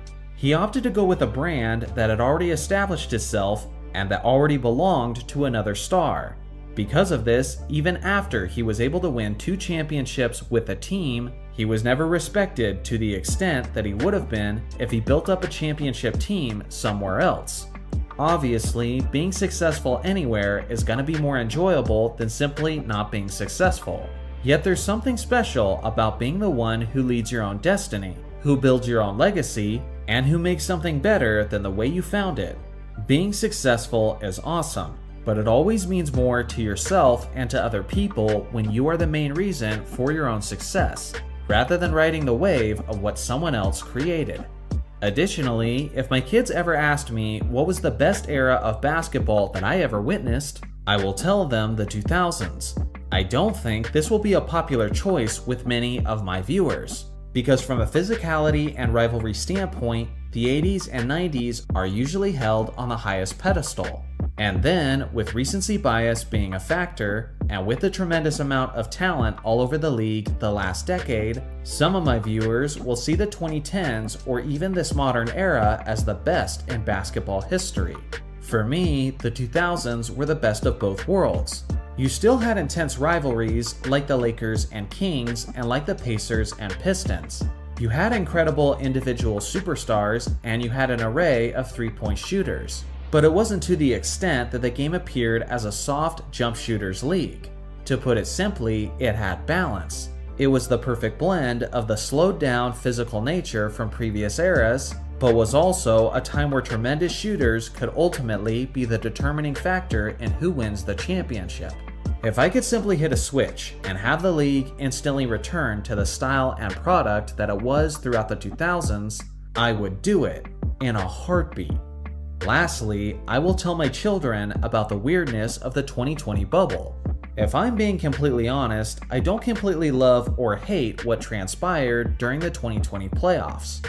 In one sense, it was pretty freaking awesome, because there were almost no distractions, no actual audience, and no overwhelming stadium noise. In a way, it was just extremely competitive basketball in its purest form. But on the other hand, it was kinda lame, because all of the playoff games were just in one specific location, which means that the home court advantage was irrelevant, which also means that all of the regular season qualifying games were pretty much a waste of time, since the 1 through 4 seeds didn't actually get home court advantage like they deserved. It was basically this weird blip in NBA history where I was grateful for its presence, but also skeptical about its legitimacy for a variety of reasons. Obviously, I'll have a lot more to tell my hypothetical basketball-loving children than just this, but these are just some of the things that immediately come to mind for me. Without question, the slam dunk is the most exciting play in basketball, but as much as fans love it in the modern game, its history is a bit more layered than some people realize. In 1936, a 6'7" Olympian player by the name of Joe Fortenberry accomplished what is believed to be the first dunk in professional basketball history. This occurred at Madison Square Garden, and at that time, writers and fans were amazed at what they saw. The New York Times described the move as if he had pitched the ball downwards into the hoop, much like a cafeteria customer dunking a roll in coffee. In the 1940s, a 7-foot player by the name of Bob Kurland loved the dunk so much that he made it a regular part of his game. As a dominating tower of a player, Bob went on to be an Olympian gold medalist. Unfortunately, at the time, people viewed dunking as a disrespectful gesture to opposing teams that was worthy of retaliation. According to the legendary Lakers center George Mikan, players would typically dunk in practice, but would do layups in the actual games as a sign of respect. Satch Sanders played for the Boston Celtics in the 1960s, and he said, in the old days, defenders would run under you when you were in the air, trying to take people out of games so that they couldn't play. It was an unwritten rule. For decades, dunking was viewed in a mostly negative light. In 1967, high school and college players were banned from slamming the ball through the hoop. It is believed that this rule on dunking was due to the seemingly unfair dominance of the 7-foot 2-inch Lou Alcindor, who would eventually be known as Kareem Abdul-Jabbar. Due to this, the rule is commonly referred to as the Lou Alcindor rule. This ban continued to be in place from 1967 to 1976. In 1976, the American Basketball Association hosted the first ever professional slam dunk contest, which was held during the halftime of their All-Star game. The contest was won by the man known as Dr. J, Julius Erving, which was thanks mostly to his iconic dunk from the free throw line, which is a dunk that would eventually become even more famous with the additions by Michael Jordan. Thanks to this memorable evening in the ABA, the slam dunk didn't just become accepted again, but it essentially became cool overnight. In 1984, the NBA held its first official dunk contest, and one of the contestants was the 6'9" Orlando Woolridge of the Chicago Bulls. Although he's not usually remembered for it, Orlando achieved the first ever East Bay Slam in dunk contest history. It had a somewhat underwhelming response from the crowd, and earned a score of 48. In 1994, J.R. Ryder made the first East Bay dunk in the dunk contest since Orlando Woolridge did it 10 years earlier. Charles Barkley described it as possibly the greatest dunk that he's ever seen. In 1997, a rookie Kobe Bryant won the slam dunk contest with his own East Bay dunk. The thing is, that contest overall was poorly received, and is considered by many as the worst dunk contest in NBA history. Due to this, the dunk contest was put on hiatus, and in the 1998 All-Star Weekend, the contest was replaced by the WNBA/NBA 2-ball contest. The slam dunk contest wouldn't appear in the 1999 season either, due to the NBA lockout. In the year 2000, the NBA's dunk contest made its triumphant return, as Vince Carter put on a show and won the competition in convincing fashion. Later that summer, Vince Carter participated in the Summer Olympics as a member of Team USA. In a game against France, he famously achieved the quote dunk of death, where he jumped clear over the 7'2" Frederick Weiss to complete the slam. Thanks to Carter's incredible dunking display in the year 2000, he's now widely viewed as the greatest dunker in NBA history. As the years have gone on, our adoration and fascination with the dunk only seems to be growing. Earvin Magic Johnson, one of the greatest players in NBA history, and many people still believe he's the greatest point guard of all time. Magic obviously had a historic beginning to his career, but what I believe isn't talked about enough is the iconic farewell to his NBA career, which was a roller coaster of emotions for the basketball community, finishing off with a satisfying ending that I personally will never forget. In order to understand the impact of Magic's beautiful moment, we first have to understand his journey to get there. Let's go all the way back to early June of 1991. At this time, Magic Johnson is just 31 years old. He's the runner-up for the league MVP, and he was the MVP in the previous season. He's coming off of a regular season where he averaged nearly 20 points and 12.5 assists, and he's about to make his 9th NBA Finals appearance as a 5-time NBA champion. To summarize it all, Johnson had just entered his early 30s and appeared to be every bit as good as he ever was before. Even without the recently retired Kareem Abdul-Jabbar as a teammate, Johnson was still able to lead his Lakers to the NBA Finals yet again. He had already built a resume worthy of being called the greatest point guard ever, and he seemingly still had a second half of his career ahead of him. When the 1991 Finals began, Magic was going toe-to-toe with the prime Michael Jordan. And although Michael ended up being the Finals MVP, Magic displayed a remarkable effort of his own. Many people believe that the Lakers never really had a true opportunity in this series, since Magic's two best scoring options, James Worthy and Byron Scott, both dealt with injuries throughout and missed a significant amount of time. Even without his two best weapons in the elimination game, Magic still put up 16 points, 20 assists, and 11 rebounds, What he didn't realize, and what none of the audience had realized either, is that this would be his last NBA Finals game of his entire career. Because a few months later, on November 7th, 1991, Magic held one of the most shocking press conferences in the history of sports. It was at this moment that the world became aware that the face of the Showtime Lakers was now HIV positive. At the time, little was known about the disease, so the assumption from almost everyone was that in a matter of months, he would lose a tremendous amount of weight and then pass away. Along with the horrific news of Magic's health, he also made it aware to the world that he was retiring from the Lakers, effective immediately. Imagine your favorite basketball player being at the peak of his abilities, and in a matter of seconds, he goes from one of the best players in the game to a retired player who could pass at any moment. Needless to say, this was a jarring pill to swallow for basketball fans, as seemingly everyone had their hearts broken for Magic on that day. Over the next several months and years, people would begin to learn a lot about living with HIV and the various details, like how it's transmitted and who's at risk. But many were still scared about the idea of being in contact with someone who had it. Then, in February of 1992, things got really interesting for Johnson and the basketball world. The NBA All-Star Game is an exhibition event where the fans vote and determine who will play for each conference. Despite the fact that Magic had retired from basketball, the fans still voted him in to be the starting point guard of the Western All-Stars. After receiving approval from doctors and from the league for Magic to play, the hype train was officially underway. The thing is, not everyone was so enthusiastic. Many players were concerned about their own well-being. Even Magic's former teammates like Byron Scott and AC Green said that he shouldn't participate.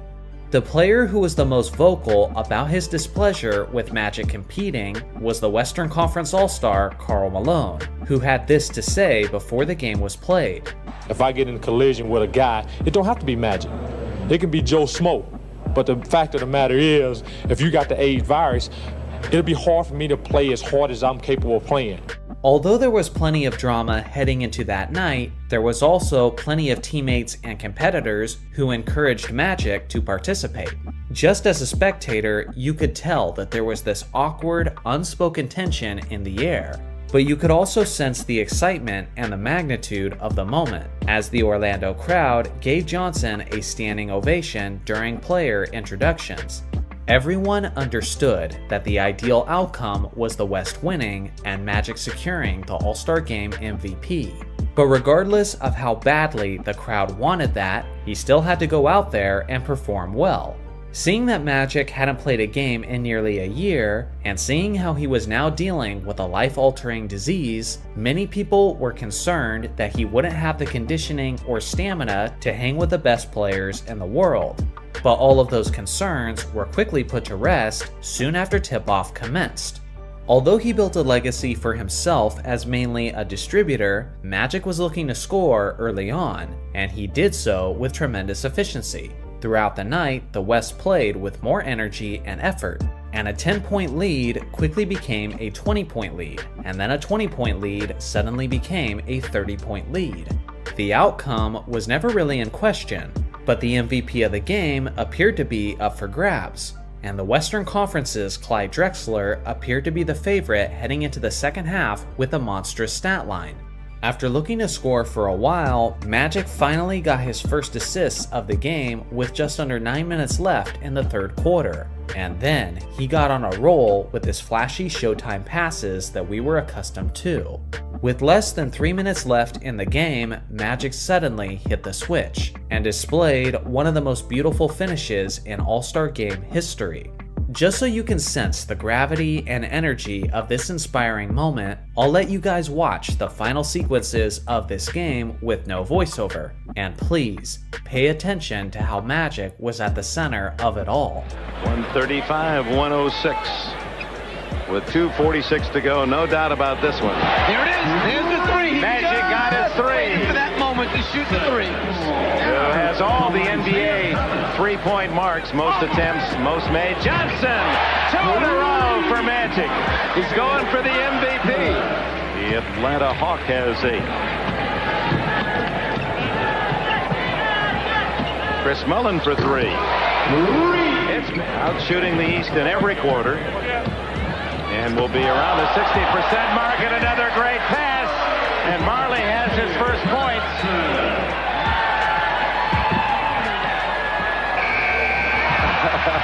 Magic raises his. Well, this is a mismatch, and Magic would be the first to admit it. Michael Kind. And that's 2, Magic said. Bring the next one on. 6, 5, 3-pointer. Yes! Oh, my!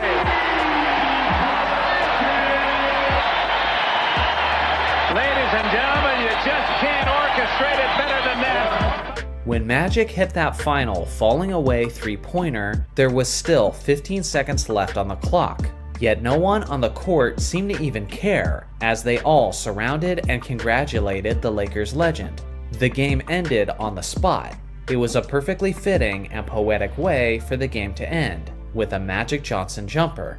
Any question of who was the game's MVP now had an obvious answer, as Magic finished the game with 25 points, 9 assists, 5 rebounds, and 2 steals on 75% shooting.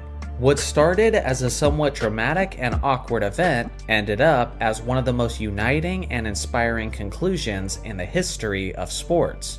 At the time, everyone believed that this was the last NBA game that he would ever participate in, and up until Kobe's farewell game in 2016, this exhibition contest stood alone as the most incredible farewell game by a Los Angeles Laker.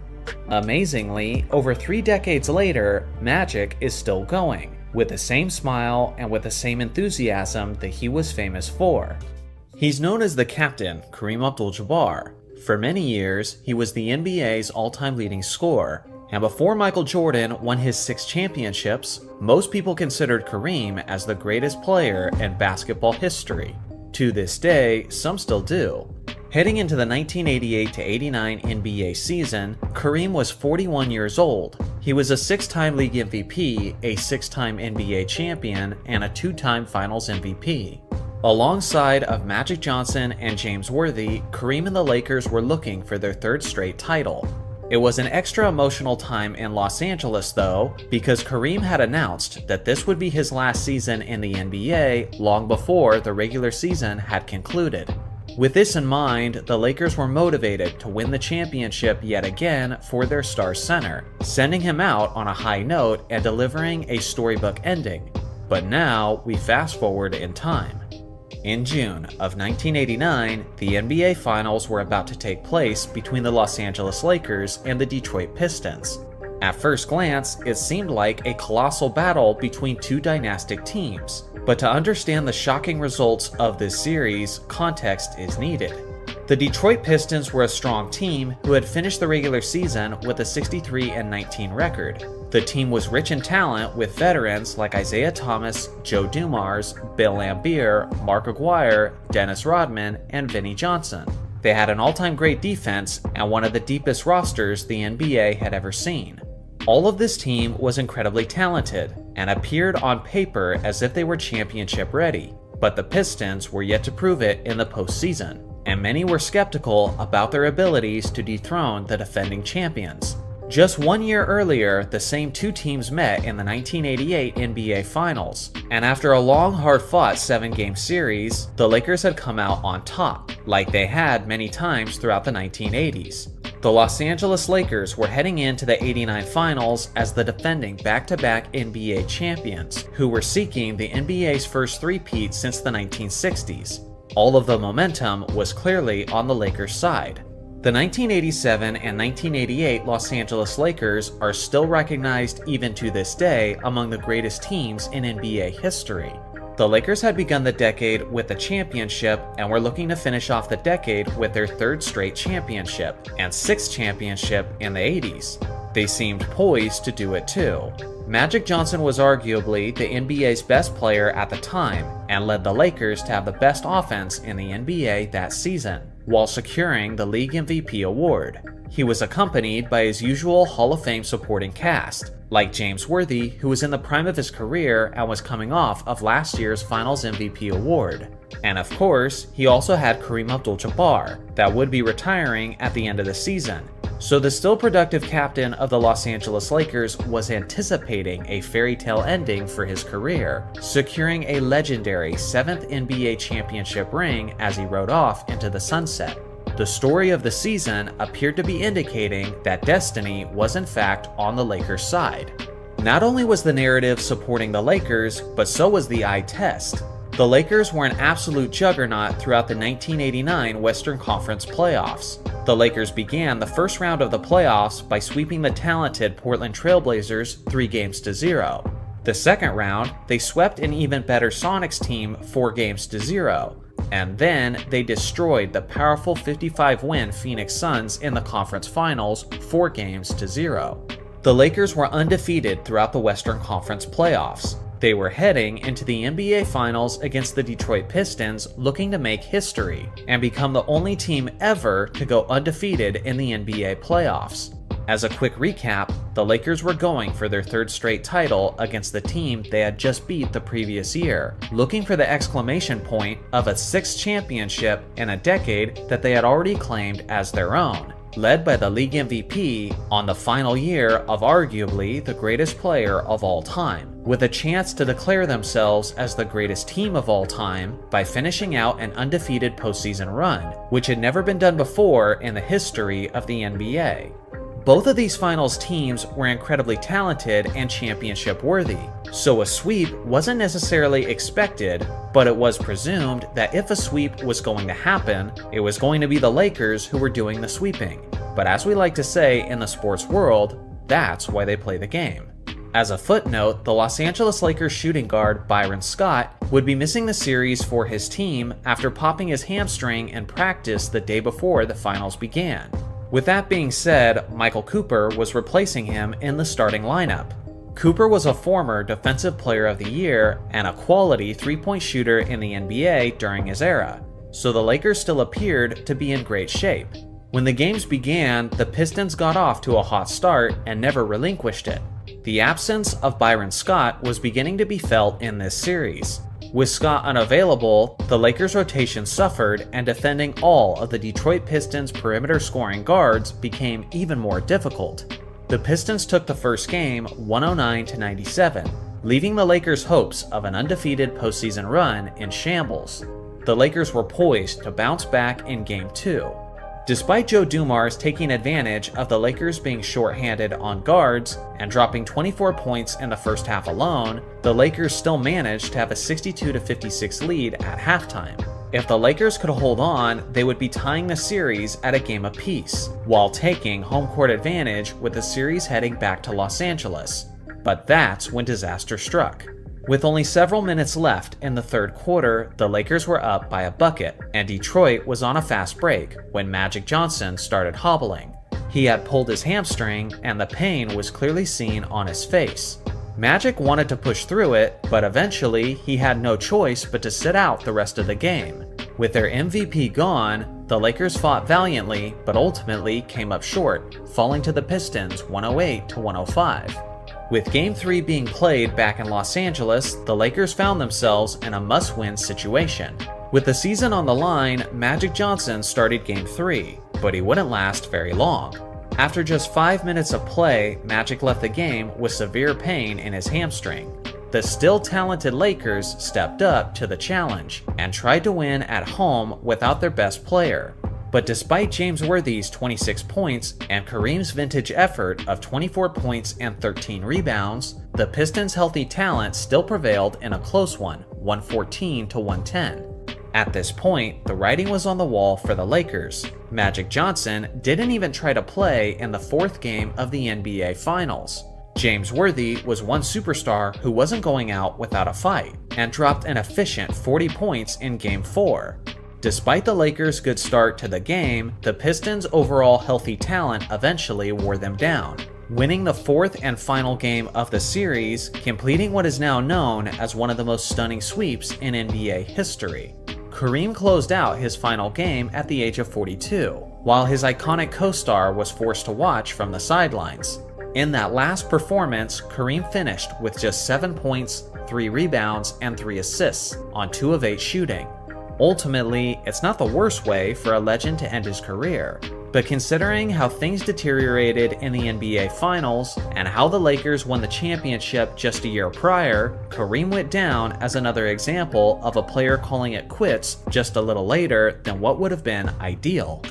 The NBA playoffs are about to begin, and needless to say, this is the most significant and crucial time of the basketball season. Simply put, NBA legacies are defined by what you accomplish on the game's biggest stage. Numerous players have had strong, established reputations heading into the postseason, just for him to then completely redefine the way he's perceived thanks to his performance in the playoffs. Within the span of the next couple months, some of these modern superstars will not be perceived as we currently see them today. Whether it's fair or not, this is the stage that defines the greats and the not-so-greats. Today, I have a list of NBA legends who were perceived a certain way and then completely shifted the way they were viewed, with just one great postseason run. First off, Dirk Nowitzki in 2011.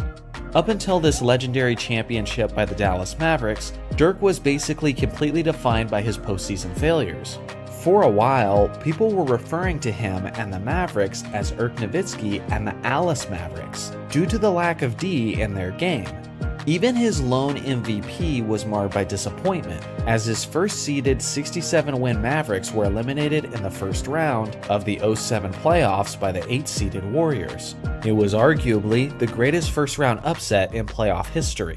Just the year prior, Dirk and the Mavs were up 2-0 in the NBA Finals over the Miami Heat, just to then choke it away by losing the next 4 games straight. Although those 2 instances are massive examples of Dirk being a disappointment, it was far from the only times. In the last 11 seasons before the 2011 postseason, the Mavericks had won at least 50 games, and 3 of those were 60-win seasons, yet throughout that time, they failed to win a single championship. The narrative was firmly established that Nowitzki was a choker, and although the Mavericks always won plenty of games, pretty much everyone recognized them as fool's gold. Then, in one postseason run, everything changed for Nowitzki. He and the rest of the Mavericks defeated the highly favored Big Three Miami Heat in the NBA Finals in 6 games. Seemingly everyone had forgotten his struggles leading up to that moment, as everyone was focusing on LeBron's failures that finals. Dirk established himself as an NBA champion and as an undisputed NBA legend overnight, and since then, hardly anyone ever brings up his struggles prior to that postseason. Jerry West in 1972. West is remembered as one of the greatest players in NBA history, and even earned the nickname Mr. Clutch. But for a time, winning and clutch performances were not a thing that was defining his legacy. For a while, it was the fact that he had never won an NBA championship. Between 1962 and 1970, West made it to the NBA Finals a whopping 7 times. Yet tragically, his Lakers were eliminated all 7 times straight. It was something that haunted him and kept him from sleeping at night. He had firmly established the narrative that he was the greatest loser to ever play basketball. That was until his title run in 1972. Although West was never able to get past the Celtics, they didn't have to in the 71-72 season. It wasn't even his best postseason run, and he wasn't even named the Finals MVP after they defeated the Knicks. But it didn't matter.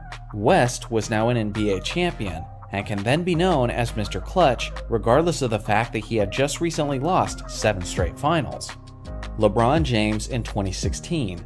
Before LeBron had led his Cavs to beat the 73-9 Golden State Warriors, his legacy wasn't nearly what it is today. At the time, he had only won 2 championship rings, which many people believe he won by taking the easy road with a super team in Miami. Up to this point, people believed that all of his rings were attained by riding high as the massive favorite. Furthermore, his historically awful performances in the 2011 finals were still very present in people's minds. But as disappointing as that series was, it wasn't enough to overshadow what he did in 2016. He led his Cavs to come back from a 3-1 deficit to beat the juggernaut Warriors, as James led every player over the course of the series in points, assists, rebounds, blocks, and steals. Overnight, he went from a known frontrunner to the man who achieved the greatest upset in professional basketball history. Michael Jordan in 1991. Leading up to the 1991 playoffs, MJ was probably seen as the best player in the game. Yet regardless of that fact, many people believed that he had a fatal flaw in his game that would keep him from winning an NBA championship. He was just too selfish. Up to that point, the narrative was that scoring leaders don't win championships, but team leaders do. And can you blame them? In the 60s, Wilt did all the scoring, but Bill won the championships. In the 80s, neither Bird or Magic won a single scoring title, but they won almost all of the rings in that era. This wasn't just a perception of the time, but a historical fact, considering how since the NBA merger, not a single scoring champion had won the NBA championship. MJ was on a streak of 5 scoring titles, so his individual talent wasn't in question, but his legacy was. Fittingly, Jordan was matched up against Magic Johnson in the 1991 NBA Finals, who many people viewed as the ultimate team player and leader. Obviously, you know how this played out. Jordan and the Bulls won the championship in 5 games, and he did it while leading all players in scoring. Not only did people immediately start to view Michael Jordan differently, but he destroyed the entire belief system that a scoring champion can also be an NBA champion. Simply put, he broke the mold. These are just some of the players who had their legacies change seemingly overnight based on their performances in the playoffs. Makes you wonder which NBA stars will be changing their legacies and reputation in these current NBA playoffs. Guess we'll just have to wait and find out. When we take a moment to look back at the greats of the game, we notice several pillars of the sport who were able to achieve things that seem almost impossible by today's standards, like Wilt Chamberlain's 100-point game, his 50 points per game average, and even his mind-blowing quintuple-double. But one area that stands out specifically was the way these giants of the game were able to dominate the boards to an extent that is difficult to comprehend. Wilt Chamberlain once had a streak of 12 seasons where he averaged at least 20 rebounds per game, while Bill Russell had a streak of 10 seasons with at least 20 rebounds per game. Since the late 1960s, no one else has averaged 20 rebounds per game. Not Dennis Rodman, not Moses Malone, not Andre Drummond or Dwight Howard. Absolutely no one. Wilt once got 55 rebounds in a single game, and no one in the last 50 years plus has ever got as many as 40 rebounds. Russell once got 40 rebounds in a deciding 7th game of the NBA Finals. The NBA record for the most rebounds in a single season is by Chamberlain in 1961, when he pulled down a total of 2,149 rebounds. He also owns the 2nd spot, the 3rd, the 4th, 5th, 6th, and 7th spot on that list. Between Russell and Chamberlain combined, they own 19 of the top 20 spots on the NBA's all-time rebounds list. I think you guys get the point. Chamberlain and Russell dominated the boards to an extent that made them seem like demigods, and comparing other great rebounders of the game to them seems laughable to even suggest. But just why exactly were these two legendary rebounders so broken? Was it all about their skills and talent alone? Or was there other key contributing factors that elevated them to astronomical heights? Today, I'll do my best to answer that as we analyze the players, the eras, and the rules that could have played a factor in this scenario. First off, let's take a look at the attributes of the two players who had a stranglehold on rebounding, Chamberlain and Russell. Not only were these two players massive, Chamberlain standing at 7 foot 1 inches tall and Russell at 6'10", but they were both insanely athletic, even by modern big man standards. Both Chamberlain and Russell competed as track and field athletes in college. Not only did they compete, but they were both elite in this area, especially when it comes to the high jump competition. At the University of Kansas, Wilt won the Big 8 championship a total of 3 times, reaching upwards of 50 inches on the high jump. As incredible as his leaping ability was, Russell's may have been even more impressive, as in 1956, Russell was ranked as the 2nd highest leaper in the United States, and as the 7th highest leaper in the entire world. During the West Coast relays, Russell even went as far as tying the famous Olympian Charlie Dumas. Dumas later went on to win the gold medal and be crowned as the greatest leaper in the entire world. So now that we've established their size and athleticism, let's delve into some of the perceptions of their NBA competition. Many modern basketball fans often criticize the competition of that era, claiming that players like Bill Russell and Wilt Chamberlain took advantage of the undersized competition. Let me put this as frankly as I can. This is completely and utterly false. It's a common misconception based on low information fans who perpetuate this narrative, mostly due to their lack of research. The average height of an NBA player in 2022 is 6 foot 6 inches tall. The average height of the NBA player in 1962 is 6 foot 5 inches tall. But you also have to consider that most players were measured with their shoes off back in the 60s. So if there is in fact a difference, it's extremely insignificant. But that's just the average player. How about we look more specifically at the center position? I spent way too much time crunching these numbers myself, and the average height of the NBA center in 2022 is 6 foot 10 inches tall. And 60 years ago, in 1962, it was also 6 foot 10 inches tall. Simply put, if Russell and Chamberlain dominated the game for reasons related to their era, it definitely had nothing to do with the size of their competition. So now that we've considered their size, athleticism, and competition, it's probably safe to say that they would put up some of these rebounding numbers if they played in the modern game, right? Nope, not exactly, because there's still several other factors. For one, Bill Russell and Wilt Chamberlain took less breaks throughout their career. These two players sit in the top 2 spots for the highest minutes per game average in NBA history. Wilt with a career average of 45.8 minutes and Bill at 42.3 minutes. To put that in perspective, the current 2022 leader in minutes per game is Fred VanVleet, and he's only playing 38.6 minutes a night.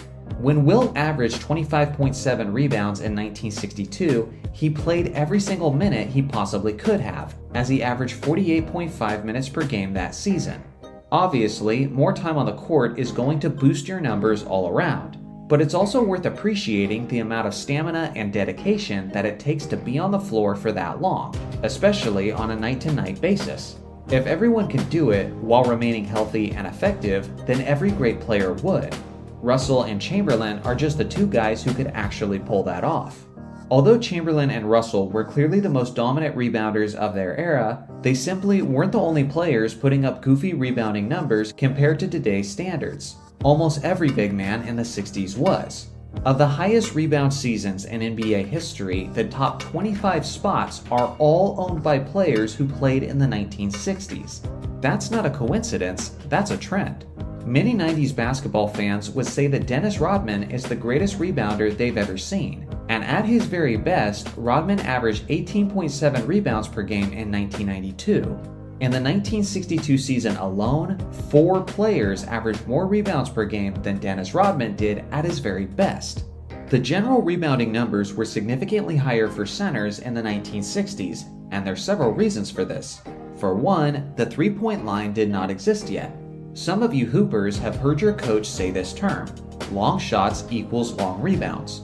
Due to the basketball hitting the iron harder when it's a shot from a greater distance, more rebounds are being acquired at the perimeter, which is a big reason why you're seeing many guards average much more rebounds than the position usually averaged in years past. Russell and Chamberlain basically never had to deal with these perimeter rebounds, since the three-point line did not exist in the years they played. With a lack of the three-point line, more shots were taken close to the basket, which meant more rebounds were easily within their reach. This isn't just pertaining to Russell and Wilt, but it naturally boosted the rebounding totals of the center position as a whole. Second is the fact that the pace of play was much faster in the 1960s, which means more possessions, which equals more shot attempts, which also means more opportunities to get rebounds. Just how impactful was that pace of play? Well, consider this stat. In this current 2022 season, teams are averaging 88 shot attempts per game, and in 1962, teams were averaging 107.7 shot attempts per game.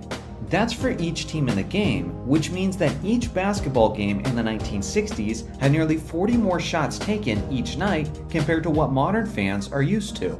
If roughly half of those shots are missed, then that's around 20 more rebounds that were up for grabs each night. But that's also if we assume that field goal percentages are about the same in the 60s, and they definitely were not. The third reason why rebounding was higher in the 60s was the fact that the league was, by and large, not as efficient shooting the basketball, as the jump shot was still early in its evolution. Today, teams are shooting about 46% from the field. In the 80s, they shot generally around 48% from the field, and in the 60s, it got as low as 41% from the field. Faster play, more shots, and less makes is a recipe for a massive rebounding advantage for 60s players. In this modern year in the NBA, teams are averaging about 44.8 rebounds a game. 60 years ago, they were averaging 71.4. That's basically the equivalent of making 2-point shots worth 3 points and making 3-point shots worth 4 points, and then acting surprised when more players are having 40-point games. So in conclusion, if someone asks you if Chamberlain and Russell were able to get all of those rebounds because of how good they were, or if it was because of the era they played in, the appropriate answer is simply yes. Throughout the decades, there have been many disappointing NBA franchises. Several organizations have a reputation of consistent losing. But in order to take the title of the most cursed franchise in NBA history, a team has to have more than just consistent failure. It needs to have the expectations and potential set to astronomically high levels just to end up falling tremendously short. One specific organization fits that description to a T: the Portland Trail Blazers. Yes, Portland has one lone championship banner hanging up in the rafters, but that title goes all the way back to the year 1977, and considering the opportunities they've had, this is a franchise that should have many Larry O'Brien trophies, not just one. In order to understand just how far the franchise fell from its potential, we have to take it all the way back to the team's inception. The Portland Trail Blazers started as an NBA expansion team in the 1970-71 season. Like most expansion teams, the Blazers struggled out of the gates, as they missed the playoffs in their first 6 seasons of existence. Fortunately, they had one of the all-time great centers by the name of Bill Walton. With Walton at the helm, the Blazers achieved the unexpected and won the NBA championship in the 1977 season. The Blazers started the following season looking as if they were ready to repeat, and through the first 60 games, they had a 50-10 record.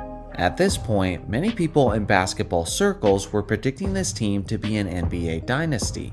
Unfortunately, this is where everything began to go downhill. Walton suffered a broken left ankle that caused him to miss the remainder of the season. This certainly wasn't anything out of the ordinary for Walton, as the guy has an injury history long enough to make even Anthony Davis blush. The thing is, Walton suffered so many reoccurring injuries that he began blaming the Blazers medical team and demanded that the organization trade him. Having recently won the championship, Portland's management was hesitant to trade their superstar big man, so in a protest, Walton sat out the entirety of the 78-79 season. By that point, Walton was now a free agent and signed with the San Diego Clippers. If there was anyone who put a curse on the Portland franchise, it was probably Bill Walton on his way out the door, as the Blazers have struggled to replicate their success ever since. After many years of missing the playoffs or early postseason exits, the Blazers found themselves in the 1984 draft with the 2nd overall pick. The incredible Hakeem Olajuwon had just been taken with the first pick by the Houston Rockets. Now remaining on the board was the hyped 7'1" prospect out of Kentucky, Sam Bowie, and then some shooting guard named Michael Jordan. With Portland on the clock, management considered the fact that they already had a young phenom by the name of Clyde Drexler at the shooting guard position. So instead of taking Jordan, they decided to select the big man Bowie in order to fill their lacking center position. This is yet another great example of why you should draft players based on their talent and not by your position needs. Bowie went on to be a bust, as he not only struggled with injuries, but he also failed to live up to the production levels that scouts expected. Meanwhile, Michael Jordan simply went on to be the consensus greatest player of all time. This was a mistake that still haunts Portland to this very day, but unfortunately, this wasn't the last time that they would make this kind of mistake. More on that in a bit. With an extremely talented roster, led by all-stars like Clyde Drexler and Terry Porter, the Blazers made it to the NBA Finals twice, in 1990 and in 1992. Unfortunately, they ran into 2 juggernauts. They were defeated by Isaiah Thomas and the Detroit Pistons in 1990, and then defeated by Michael Jordan and the Chicago Bulls in 1992. From this point on, the Blazers would consistently make the playoffs, but were never really considered again as true title contenders until around the year 2000. Led by players like Scottie Pippen, Rasheed Wallace, Arvydas Sabonis, and Damon Stoudemire, the 99-2000 Blazers won 59 regular season games and had a strong advantage late into the postseason. In Game 7 of the Western Conference Finals against the Los Angeles Lakers, Portland had a 13-point lead at the end of the third quarter, and momentum was clearly on their side. In the fourth quarter, things took a dramatic turn for the worse. Many people think the refereeing in this game was questionable, or even rigged, as the NBA may have had an agenda to get the Lakers to the finals. That may or may not have been the case. But what was even more questionable than the refs' motives was the Blazers' ability to handle the pressure, as they went completely scoreless for an 8-minute stretch in that fourth quarter, including 13 straight missed field goal attempts. Needless to say, the Blazers choked away the game as the Lakers went on to win the NBA championship. Despite having a deep and talented roster worthy of a championship, the early 2000s Blazers just couldn't stop stumbling over their own feet, as the team was deeply affected by their off-the-court issues, which earned them the nickname the Jailblazers. Along with that, they lacked maturity late in games, as players like Rasheed Wallace were consistently receiving technical fouls at a record rate. Based on their depth and their talent, this squad should have won a title. But instead, by the mid-2000s, the franchise was completely in rebuild mode. They appeared as if they were finally ready to turn their misfortunes around, as they had the first overall pick of the 2007 NBA draft. History would repeat itself though, as Portland once again had their eyes set on a 7-foot big man, this time a player by the name of Greg Oden. They took Oden with the first pick, and the player they passed up to do so was the incredible scoring assassin Kevin Durant. Due to his various injuries, Oden would only play 105 regular season games in his very short basketball career, and he had completely retired from the NBA by only the age of 26. Meanwhile, Kevin Durant would go on to be a 2-time NBA champion, a 2-time Finals MVP, an MVP, and is now widely recognized as one of the greatest players of all time. It was just like Sam Bowie and Michael Jordan all over again. Even though they botched yet another golden opportunity in the draft, it didn't yet appear as if all hope was lost, as the Blazers still had one of the most lethal weapons in the league, the young shooting guard Brandon Roy. At his peak, Kobe Bryant referred to Roy as the toughest player to guard in the entire Western Conference. But just like every other bright spot in Blazers history, this one didn't last very long either. After making 3 straight All-Star teams, Roy's knees had deteriorated to such an extreme extent that he no longer had any cartilage between the bones. By the time he was 26 years old, he had played his final game with the Portland Trail Blazers. Here's the thing. As I mentioned earlier in this video, the Blazers are the most cursed franchise in the league, not necessarily because of how bad they are, but because of how promising they appear to be time and time again, just to end up leaving their fan base incredibly disappointed. And here's a stat that perfectly sums that up. From 1983 to 2003, the Blazers went to the playoffs for an impressive 21 consecutive seasons, and yet never won a single championship during that stretch. That's the longest streak of playoff berths without a championship in NBA history. To put that in perspective, the Spurs had a streak of 22 seasons where they made the playoffs and they won 5 championships in that stretch. The Celtics had a streak of 19 seasons and won 11 championships, and the Lakers had a streak of 17 seasons and won 5 championships. That pretty much sums up the Portland Trail Blazers as an organization. Typically, they're not good enough to win championships, but they're also consistently average, which means they're rarely in the draft lottery, which almost completely ruins their chances to acquire franchise players. And even then, when they are in the draft lottery, the universe still finds a way to screw it up for them, just like it did in these instances. All in all, the Blazers should have numerous championship banners in the rafters. They should have the jerseys hung of 2 of the greatest players of all time, and they should have several more Hall of Famers in their history. But unfortunately, injuries repeatedly destroyed those careers. This man had nicknames like Goliath and the Record Book for a good reason. He regularly had all-around performances that resulted in video game stat lines. The only reason why they don't blow our minds when we hear them is because we've already heard them so many times. Now, concerning Wilt's greatest games, he has many, but some are so insane that they demand all the attention and overshadow the others as a result.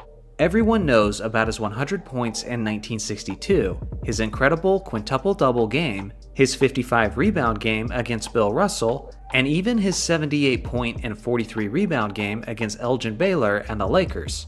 The thing is, Wilt has some other incredible performances that if they were achieved by literally anyone else, they would be immortalized in basketball history. But because it was Wilt that did it, it was just seen as another night and has flown under the radar. Today, we're diving into some of those games as we appreciate the greatest games from Wilt that no one talks about. First off, January 13th, 1962, when Wilt Chamberlain's Philadelphia Warriors defeated Walt Bellamy and the Chicago Packers 135-117. Wilt played all 48 minutes and dropped a ridiculous 73 points and 36 rebounds on 60.4% shooting. Wilt clearly only had one thing on his mind this night, as he didn't record a single assist. January 25th, 1960, when Wilt Chamberlain's Philadelphia Warriors defeated the Detroit Pistons 127-117. This was Chamberlain's rookie season and he was still in his early 20s, but despite being the new kid on the block, he still dominated on a historic level, with 58 points, 42 rebounds, and 4 assists on 58.5% shooting. His 58 points is still the most points ever scored by a rookie in a single game, and his 42 rebounds is also the most by a rookie, with the exception of 3 other nights that eclipsed this total during that same rookie season. On February 9th, 1969, Wilt Chamberlain's Los Angeles Lakers defeated the Phoenix Suns as he poured in 66 points, 27 rebounds, and 4 assists. Incredibly, he made 29 out of his 35 shots, which is a field goal percentage of 82.9%. In terms of field goal percentage, this is still the most efficient scoring performance in NBA history by a player with at least 60 points. This remarkable performance came pretty late in his career, as it was not only his last 60-point game, but it was even his last 50-point game that he would ever have. On February 2nd, 1968, Wilt's 76ers defeated the Detroit Pistons 131-121, and he didn't just have a triple-double on this night, but he actually got 2 triple-doubles worth in the same game, as he put up 22 points, 25 rebounds, and 21 assists on 69.2% shooting. To this day, Wilt and Russell Westbrook are the only 2 players in league history to achieve the 20-20-20 triple-double. March 31st, 1967, Wilt's 76ers defeated Bill Russell and the Celtics in Game 1 of the Eastern Division Finals, 127-113. Bill Russell is commonly known for outshining Wilt Chamberlain in the postseason, but this was certainly not the case in 1967, as Wilt dropped an unofficial quadruple-double of 24 points, 32 rebounds, 13 assists, and 12 block shots on 69.2% shooting. His 12 block shots were tracked by the respected Harvey Pollack, years before the league made blocks an official stat. If this quadruple-double was recognized as an official achievement, then it would still stand today as the only quadruple-double in NBA playoff history. And the fact that it came against arguably the greatest defender ever only makes it more impressive. On February 24th, 1967, Wilt's 76ers defeated the Baltimore Bullets 149-118. On this night, Wilt had one of the greatest triple-doubles of all time, as he dropped 42 points, 30 rebounds, and 10 assists on 100% shooting. Yep, you heard me correctly. He didn't miss any of his 18 shot attempts, which is the most shots ever taken without a miss. It's unfortunate that we don't have his blocks numbers from this game. Otherwise, this stupid stat line would look even stupider. October 23rd, 1965, Wilt's 76ers defeated the Detroit Pistons 120-103. It was another insanely efficient night for Wilt, as he unofficially dropped 53 points, 21 rebounds, 2 assists, and 15 blocks on 84% shooting. The only unofficial part of Wilt's stat line is the block shots, which were once again tracked by Harvey Pollack. With the blocks, it's one of the greatest two-way performances of all time, and without him, it's still pretty darn incredible. February 25th, 1962. In the only loss on the list, Wilt's Warriors were defeated by the New York Knicks 149-135. On this evening, Chamberlain put up 67 points, 21 rebounds, and 1 assist on 65.8% shooting. Now this game by itself is incredible, but what's most significant about this performance is that it was the beginning of an incredible streak. Other than Wilt Chamberlain, no player in NBA history has ever scored at least 60 points in back-to-back games. Starting with this game, Wilt did this in 4 straight games, and the 4th game was 100 points. Unfortunately, Wilt really disappointed everyone when the streak ended in the 5th game, where he had an off night and scored only 58 points. The craziest part about this list is that there's so many games that didn't make the cut, and I could easily do a part 2 and a part 3. And to think that some people have the audacity to say that this man isn't in the top 10. Obviously, there have been many incredible performances throughout the NBA's existence, but it's interesting to consider the games that were immortalized in basketball lore in comparison to the performances that were absolutely incredible, but for one reason or another are just not as remembered or revered as those other games. That's where this video comes in, as it isn't an all-encompassing video of the greatest games that aren't talked about, but the video just includes some of those greatest games. So if this video does well and the interest seems to be there, I'll definitely consider turning this one into a series. Now before we get into the list, there's one other important aspect to consider. History is written by the victors, and in terms of the game of basketball, this is why many of the greatest performances have gone by the wayside, since most of the players on this list had these dominant performances while playing on the losing side. Occasionally, there will be a game like Michael Jordan's 63 in Boston Garden that gets the recognition despite being in a losing effort, but more often than not, they just become overlooked and forgotten over time. So let's put a spotlight on them, shall we? First off, Magic Johnson in Game 5 of the 1991 NBA Finals. This was Magic's last professional basketball game before he announced his retirement due to the HIV virus. And although this final game is remembered for being the beginning of a dynasty, many have forgotten just how great Magic was, in what was unknowingly his farewell game.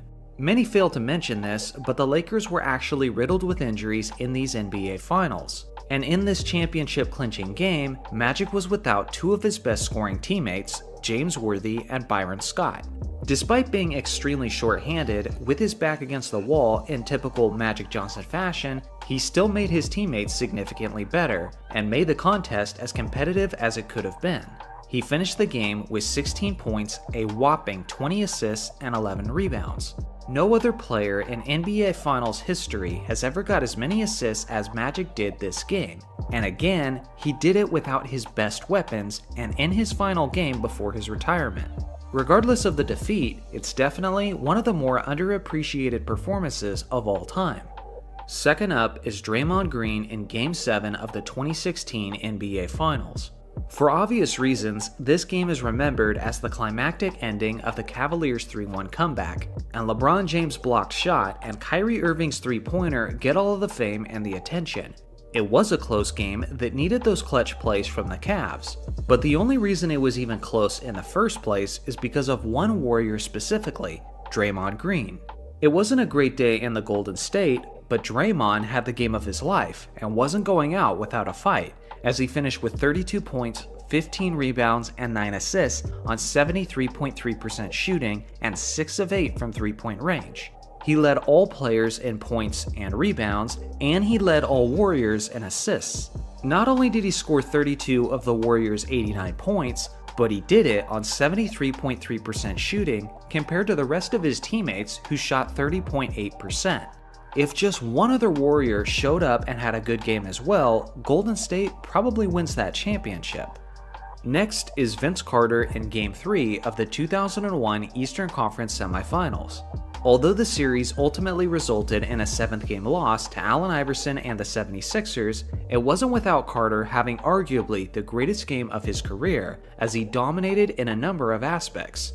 He was scorching from the perimeter as he dropped 50 points, 7 assists, 6 rebounds, and 4 blocks on 65.5% shooting from the field. He was also 9 of 13 from three-point range, which is 3 times as many three-pointers made as the entire 76ers team. It's easy to simply remember Carter for his above-the-rim athleticism, but at his best, he was also an elite sniper from three-point range and one of the best all-around scorers that the game had to offer. Fourth up is David Thompson in his last regular season game of the 1978 season. On April 9, 1978, David Thompson had one of the most explosive yet efficient scoring performances of NBA history. The fact that the game isn't on film and the fact that the Nuggets lost the game are the 2 major reasons why this performance doesn't get as much attention as it deserves. Thompson was trailing George Gervin by only 14 points for the league scoring crown, so Thompson obviously wanted to have a great scoring night, and that's exactly what he did. To start the game, David made a ridiculous 20 out of his first 21 shots, which is insanely efficient, especially when you consider the fact that he was a perimeter shooting guard. He finished the game with 73 points and 7 rebounds on 73.7% shooting, but unfortunately, Denver lost the game to the Detroit Pistons 139-137. Unfortunately for Thompson, he didn't win the scoring title either, as George Gervin scored 63 points of his own later that evening. Next is Kobe Bryant in Game 6 of the first round of the 2006 playoffs. It was the 2nd-seeded Phoenix Suns and the 7th-seeded Los Angeles Lakers, and what many people remember about this series is Kobe's iconic game winner in Game 4 and the Lakers blowing the 3-1 lead to the Suns.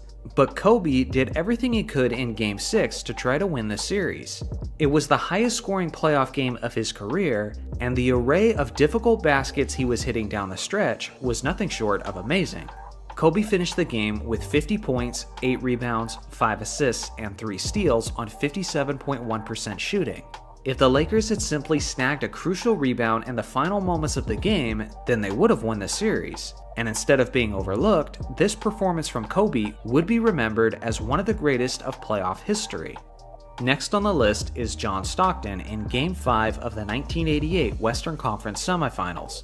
It was a matchup with the defending champion Los Angeles Lakers, with the series tied at 2 games apiece. In this pivotal 5th game in Los Angeles, John Stockton had one of the best games the league has ever seen from the point guard position. He played all 48 minutes for his Jazz and poured in 23 points, 24 assists, 3 rebounds, and 5 steals on 50% shooting. His 24 assists is tied with Magic Johnson for the most assists ever accumulated in an NBA playoff game. Despite his heroic effort, it still wasn't enough to defeat the star-studded Lakers, as Michael Cooper hit the game-winning jumper with just seconds remaining, with a final score of 111-109. 7th on the list is Rajon Rondo in Game 2 of the 2012 Eastern Conference Finals. This series is obviously remembered for LeBron's evil face, and the way he dominated Game 6 in what was arguably his greatest playoff game of his career. The Miami Heat ultimately won the series in 7 games, despite Boston's best shot. Many people forget that the best player in this series wasn't any of the Celtics' famous Big Three, but it was actually their starting point, as Rondo had himself quite a ball game in Game 2 in Miami, where he dropped 44 points, 10 assists, 8 rebounds, and 3 steals on 75.1% true shooting percentage. Around this time frame, it wasn't uncommon for Rondo to put up ridiculous stat lines like this one, and I think many have already forgotten just how good prime Rondo was for a 3-season stretch with the Celtics. Last on today's list is Hakeem Olajuwon in Game 6 of the 1987 Western Conference Semifinals. He was still very young, but had all the skills to dominate the game in numerous ways, and on this night, the Seattle Supersonics got to experience the dream firsthand. Facing elimination, Hakeem mustered up one of the most clutch performances the league has ever seen from a big man, as he scored 49 points, brought down 25 rebounds, and blocked 6 shots on 57.6% shooting. Fortunately for Seattle, the extremely talented Sonics had some strong weapons of their own, and were able to win the game with a final score of 128 to 125. So at the time I'm making this video, we're in the midst of an NBA offseason, and there's been some exciting developments that have been building anticipation for the upcoming season. So this got me wondering, what were the most exciting NBA off-seasons that I can remember? Today, I put together a short list, and I'll do my best to explain why these developments were so exciting at the time they happened. Also, let me know in the comments what were some of the most exciting off-seasons to you. So without further ado, let's get into it. First off, the 2009 off-season. At the very end of the 2000s, the NBA had finally reached a point where the Western Conference and the Eastern Conference were both extremely competitive simultaneously. The Lakers had just defeated the Orlando Magic in the 2009 NBA Finals, and although the Magic were still a quality team, the Boston Celtics were the Eastern Conference favorites before Kevin Garnett's season-ending knee injury. LeBron James and the Cleveland Cavaliers also seemed as if they were on the verge of making it to the NBA Finals soon, and they were coming off of a 66-16 season that ended in disappointment at the hands of Dwight Howard and the Orlando Magic. The general feeling and consensus around the league was that most elite teams seemed like they were in a position to win a championship as long as they made one significant move in the offseason. And guess what? Just about every serious contender did just that. First off, on June 23rd, the seemingly always contending San Antonio Spurs made a major splash when they traded the aging Bruce Bowen for a 29-year-old Richard Jefferson. The Spurs viewed this acquisition as the move they needed, as San Antonio was looking for an offensive spark, and now they were bringing in a quality slasher who was averaging around 20 points per game. Now they were looking more threatening to the defending champion Lakers out west. 2 days later, the Orlando Magic made their own major move, as they traded for a 32-year-old Vince Carter, who was coming off of a season with the Nets where he had just averaged 21 points per game. Although Orlando had the #1 ranked defense in the previous season, their most common critique was that they needed more offensive support for Dwight Howard. And now, with Carter on the roster, they had just addressed that in a major way. The very next day, the Cavaliers responded with their own move to position themselves to be the best in the Eastern Conference, when they traded for a veteran Shaquille O'Neal, who was coming off of a productive season with the Phoenix Suns, where he averaged nearly 18 points and 8 rebounds on a league-best 60.9% shooting. It was not a prime Shaq, but many people still viewed this acquisition as the help that LeBron needed in order to return to the finals. Then, on July 8th, the two most recent NBA champions responded with their own significant upgrades. The defending champion Lakers added the intimidating Ron Artest, who had just averaged 17 points and was still an elite defender in the game. He had also just led his Houston Rockets to the semifinals, where he famously pushed Kobe's Lakers to 7 games. And after their intense playoff exchange, people were wondering how Kobe and Artest would get along as teammates.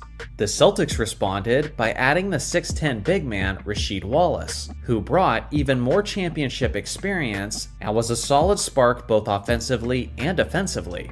Basically every serious contender had made their moves, setting up the 09-10 season to be an absolute bloodbath. Honestly, at that point, I think that was the most excited I've ever been to be a basketball fan. Next up, the 2003 offseason. Obviously, there was that all-time great draft, where LeBron was taken first by the Cavs, Darko Milicic was taken second by the Pistons, and Carmelo Anthony was taken third by the Denver Nuggets. After that, Chris Bosh went 4th to the Toronto Raptors, and Dwayne Wade went 5th to the Miami Heat. At the time, Bosh and Wade were seen more as wild cards, but in terms of LeBron James and Carmelo Anthony, we knew that they were on their way to being all-time greats, and I was in so much anticipation to see them compete against the other elite wings of that era, like Kobe Bryant, Tracy McGrady, and Vince Carter. On that day, Detroit was enthusiastic about their newly acquired big man, but in the long run, he didn't make much of a difference for them. Obviously, Kobe Bryant's Colorado trial was not fun for anyone. But in terms of the pure basketball, Los Angeles was building up quite the excitement, as they created a super team by adding Gary Payton and Karl Malone, who were each coming off of seasons where they averaged 20 points per game as the best player on their squads. Many analysts were predicting this group to challenge the Bulls' 72-10 record. The San Antonio Spurs were the defending NBA champions, and were the team who had just eliminated the Lakers in the prior postseason and put an end to their three-peat. They responded to the Lakers' acquisitions of Payton and Malone by snagging up the five-time NBA champion Robert Horry, who was previously seen as a hero in Los Angeles. Not only was this a brilliant move by San Antonio for the sake of his clutch perimeter shooting, but it also seemed like it was a way to emotionally stick it to the Lakers after they just built a super team. Unlike 2009, the anticipation of the 2003 offseason had less to do with the X's and O's of the basketball, and more to do with all of the drama between the various players and organizations. Lastly, my third choice for an insanely exciting offseason was 1996. I gotta be honest, I was very young at this point, so the memory of experiencing it is a bit hazy. But even with just my explanation of the events, it's not hard to understand why the basketball world was so intrigued by how things were unfolding. First off, the Chicago Bulls were coming off of their record-breaking 72-10 championship run, and they started their title defense off right by extending the contracts of Michael Jordan, Dennis Rodman, and Phil Jackson. On the other hand, almost everyone else was trying to build a team capable of dethroning the juggernaut in Chicago. The New York Knicks started by signing the lethal shooter Allen Houston to a massive long-term contract. Then, New York traded Anthony Mason to the Charlotte Hornets for a prime Larry Johnson, who had just averaged over 20 points and 8 rebounds. This team on paper looked absolutely stacked, with proven all-stars like Patrick Ewing, John Starks, Charles Oakley, Allen Houston, and Larry Johnson. They appeared as if they were the deepest team in the league, and at the time, many New Yorkers believed that this was the team that could finally defeat the Chicago Bulls. The Atlanta Hawks were already a talented team, but that offseason, they made waves when they signed the 30-year-old Dikembe Mutombo, who was a recent Defensive Player of the Year winner. Now that stacked Atlanta team was setting things up to be even tougher for the Bulls in the Eastern Conference. Out west, several teams were trying to build juggernauts of their own, starting with the San Antonio Spurs.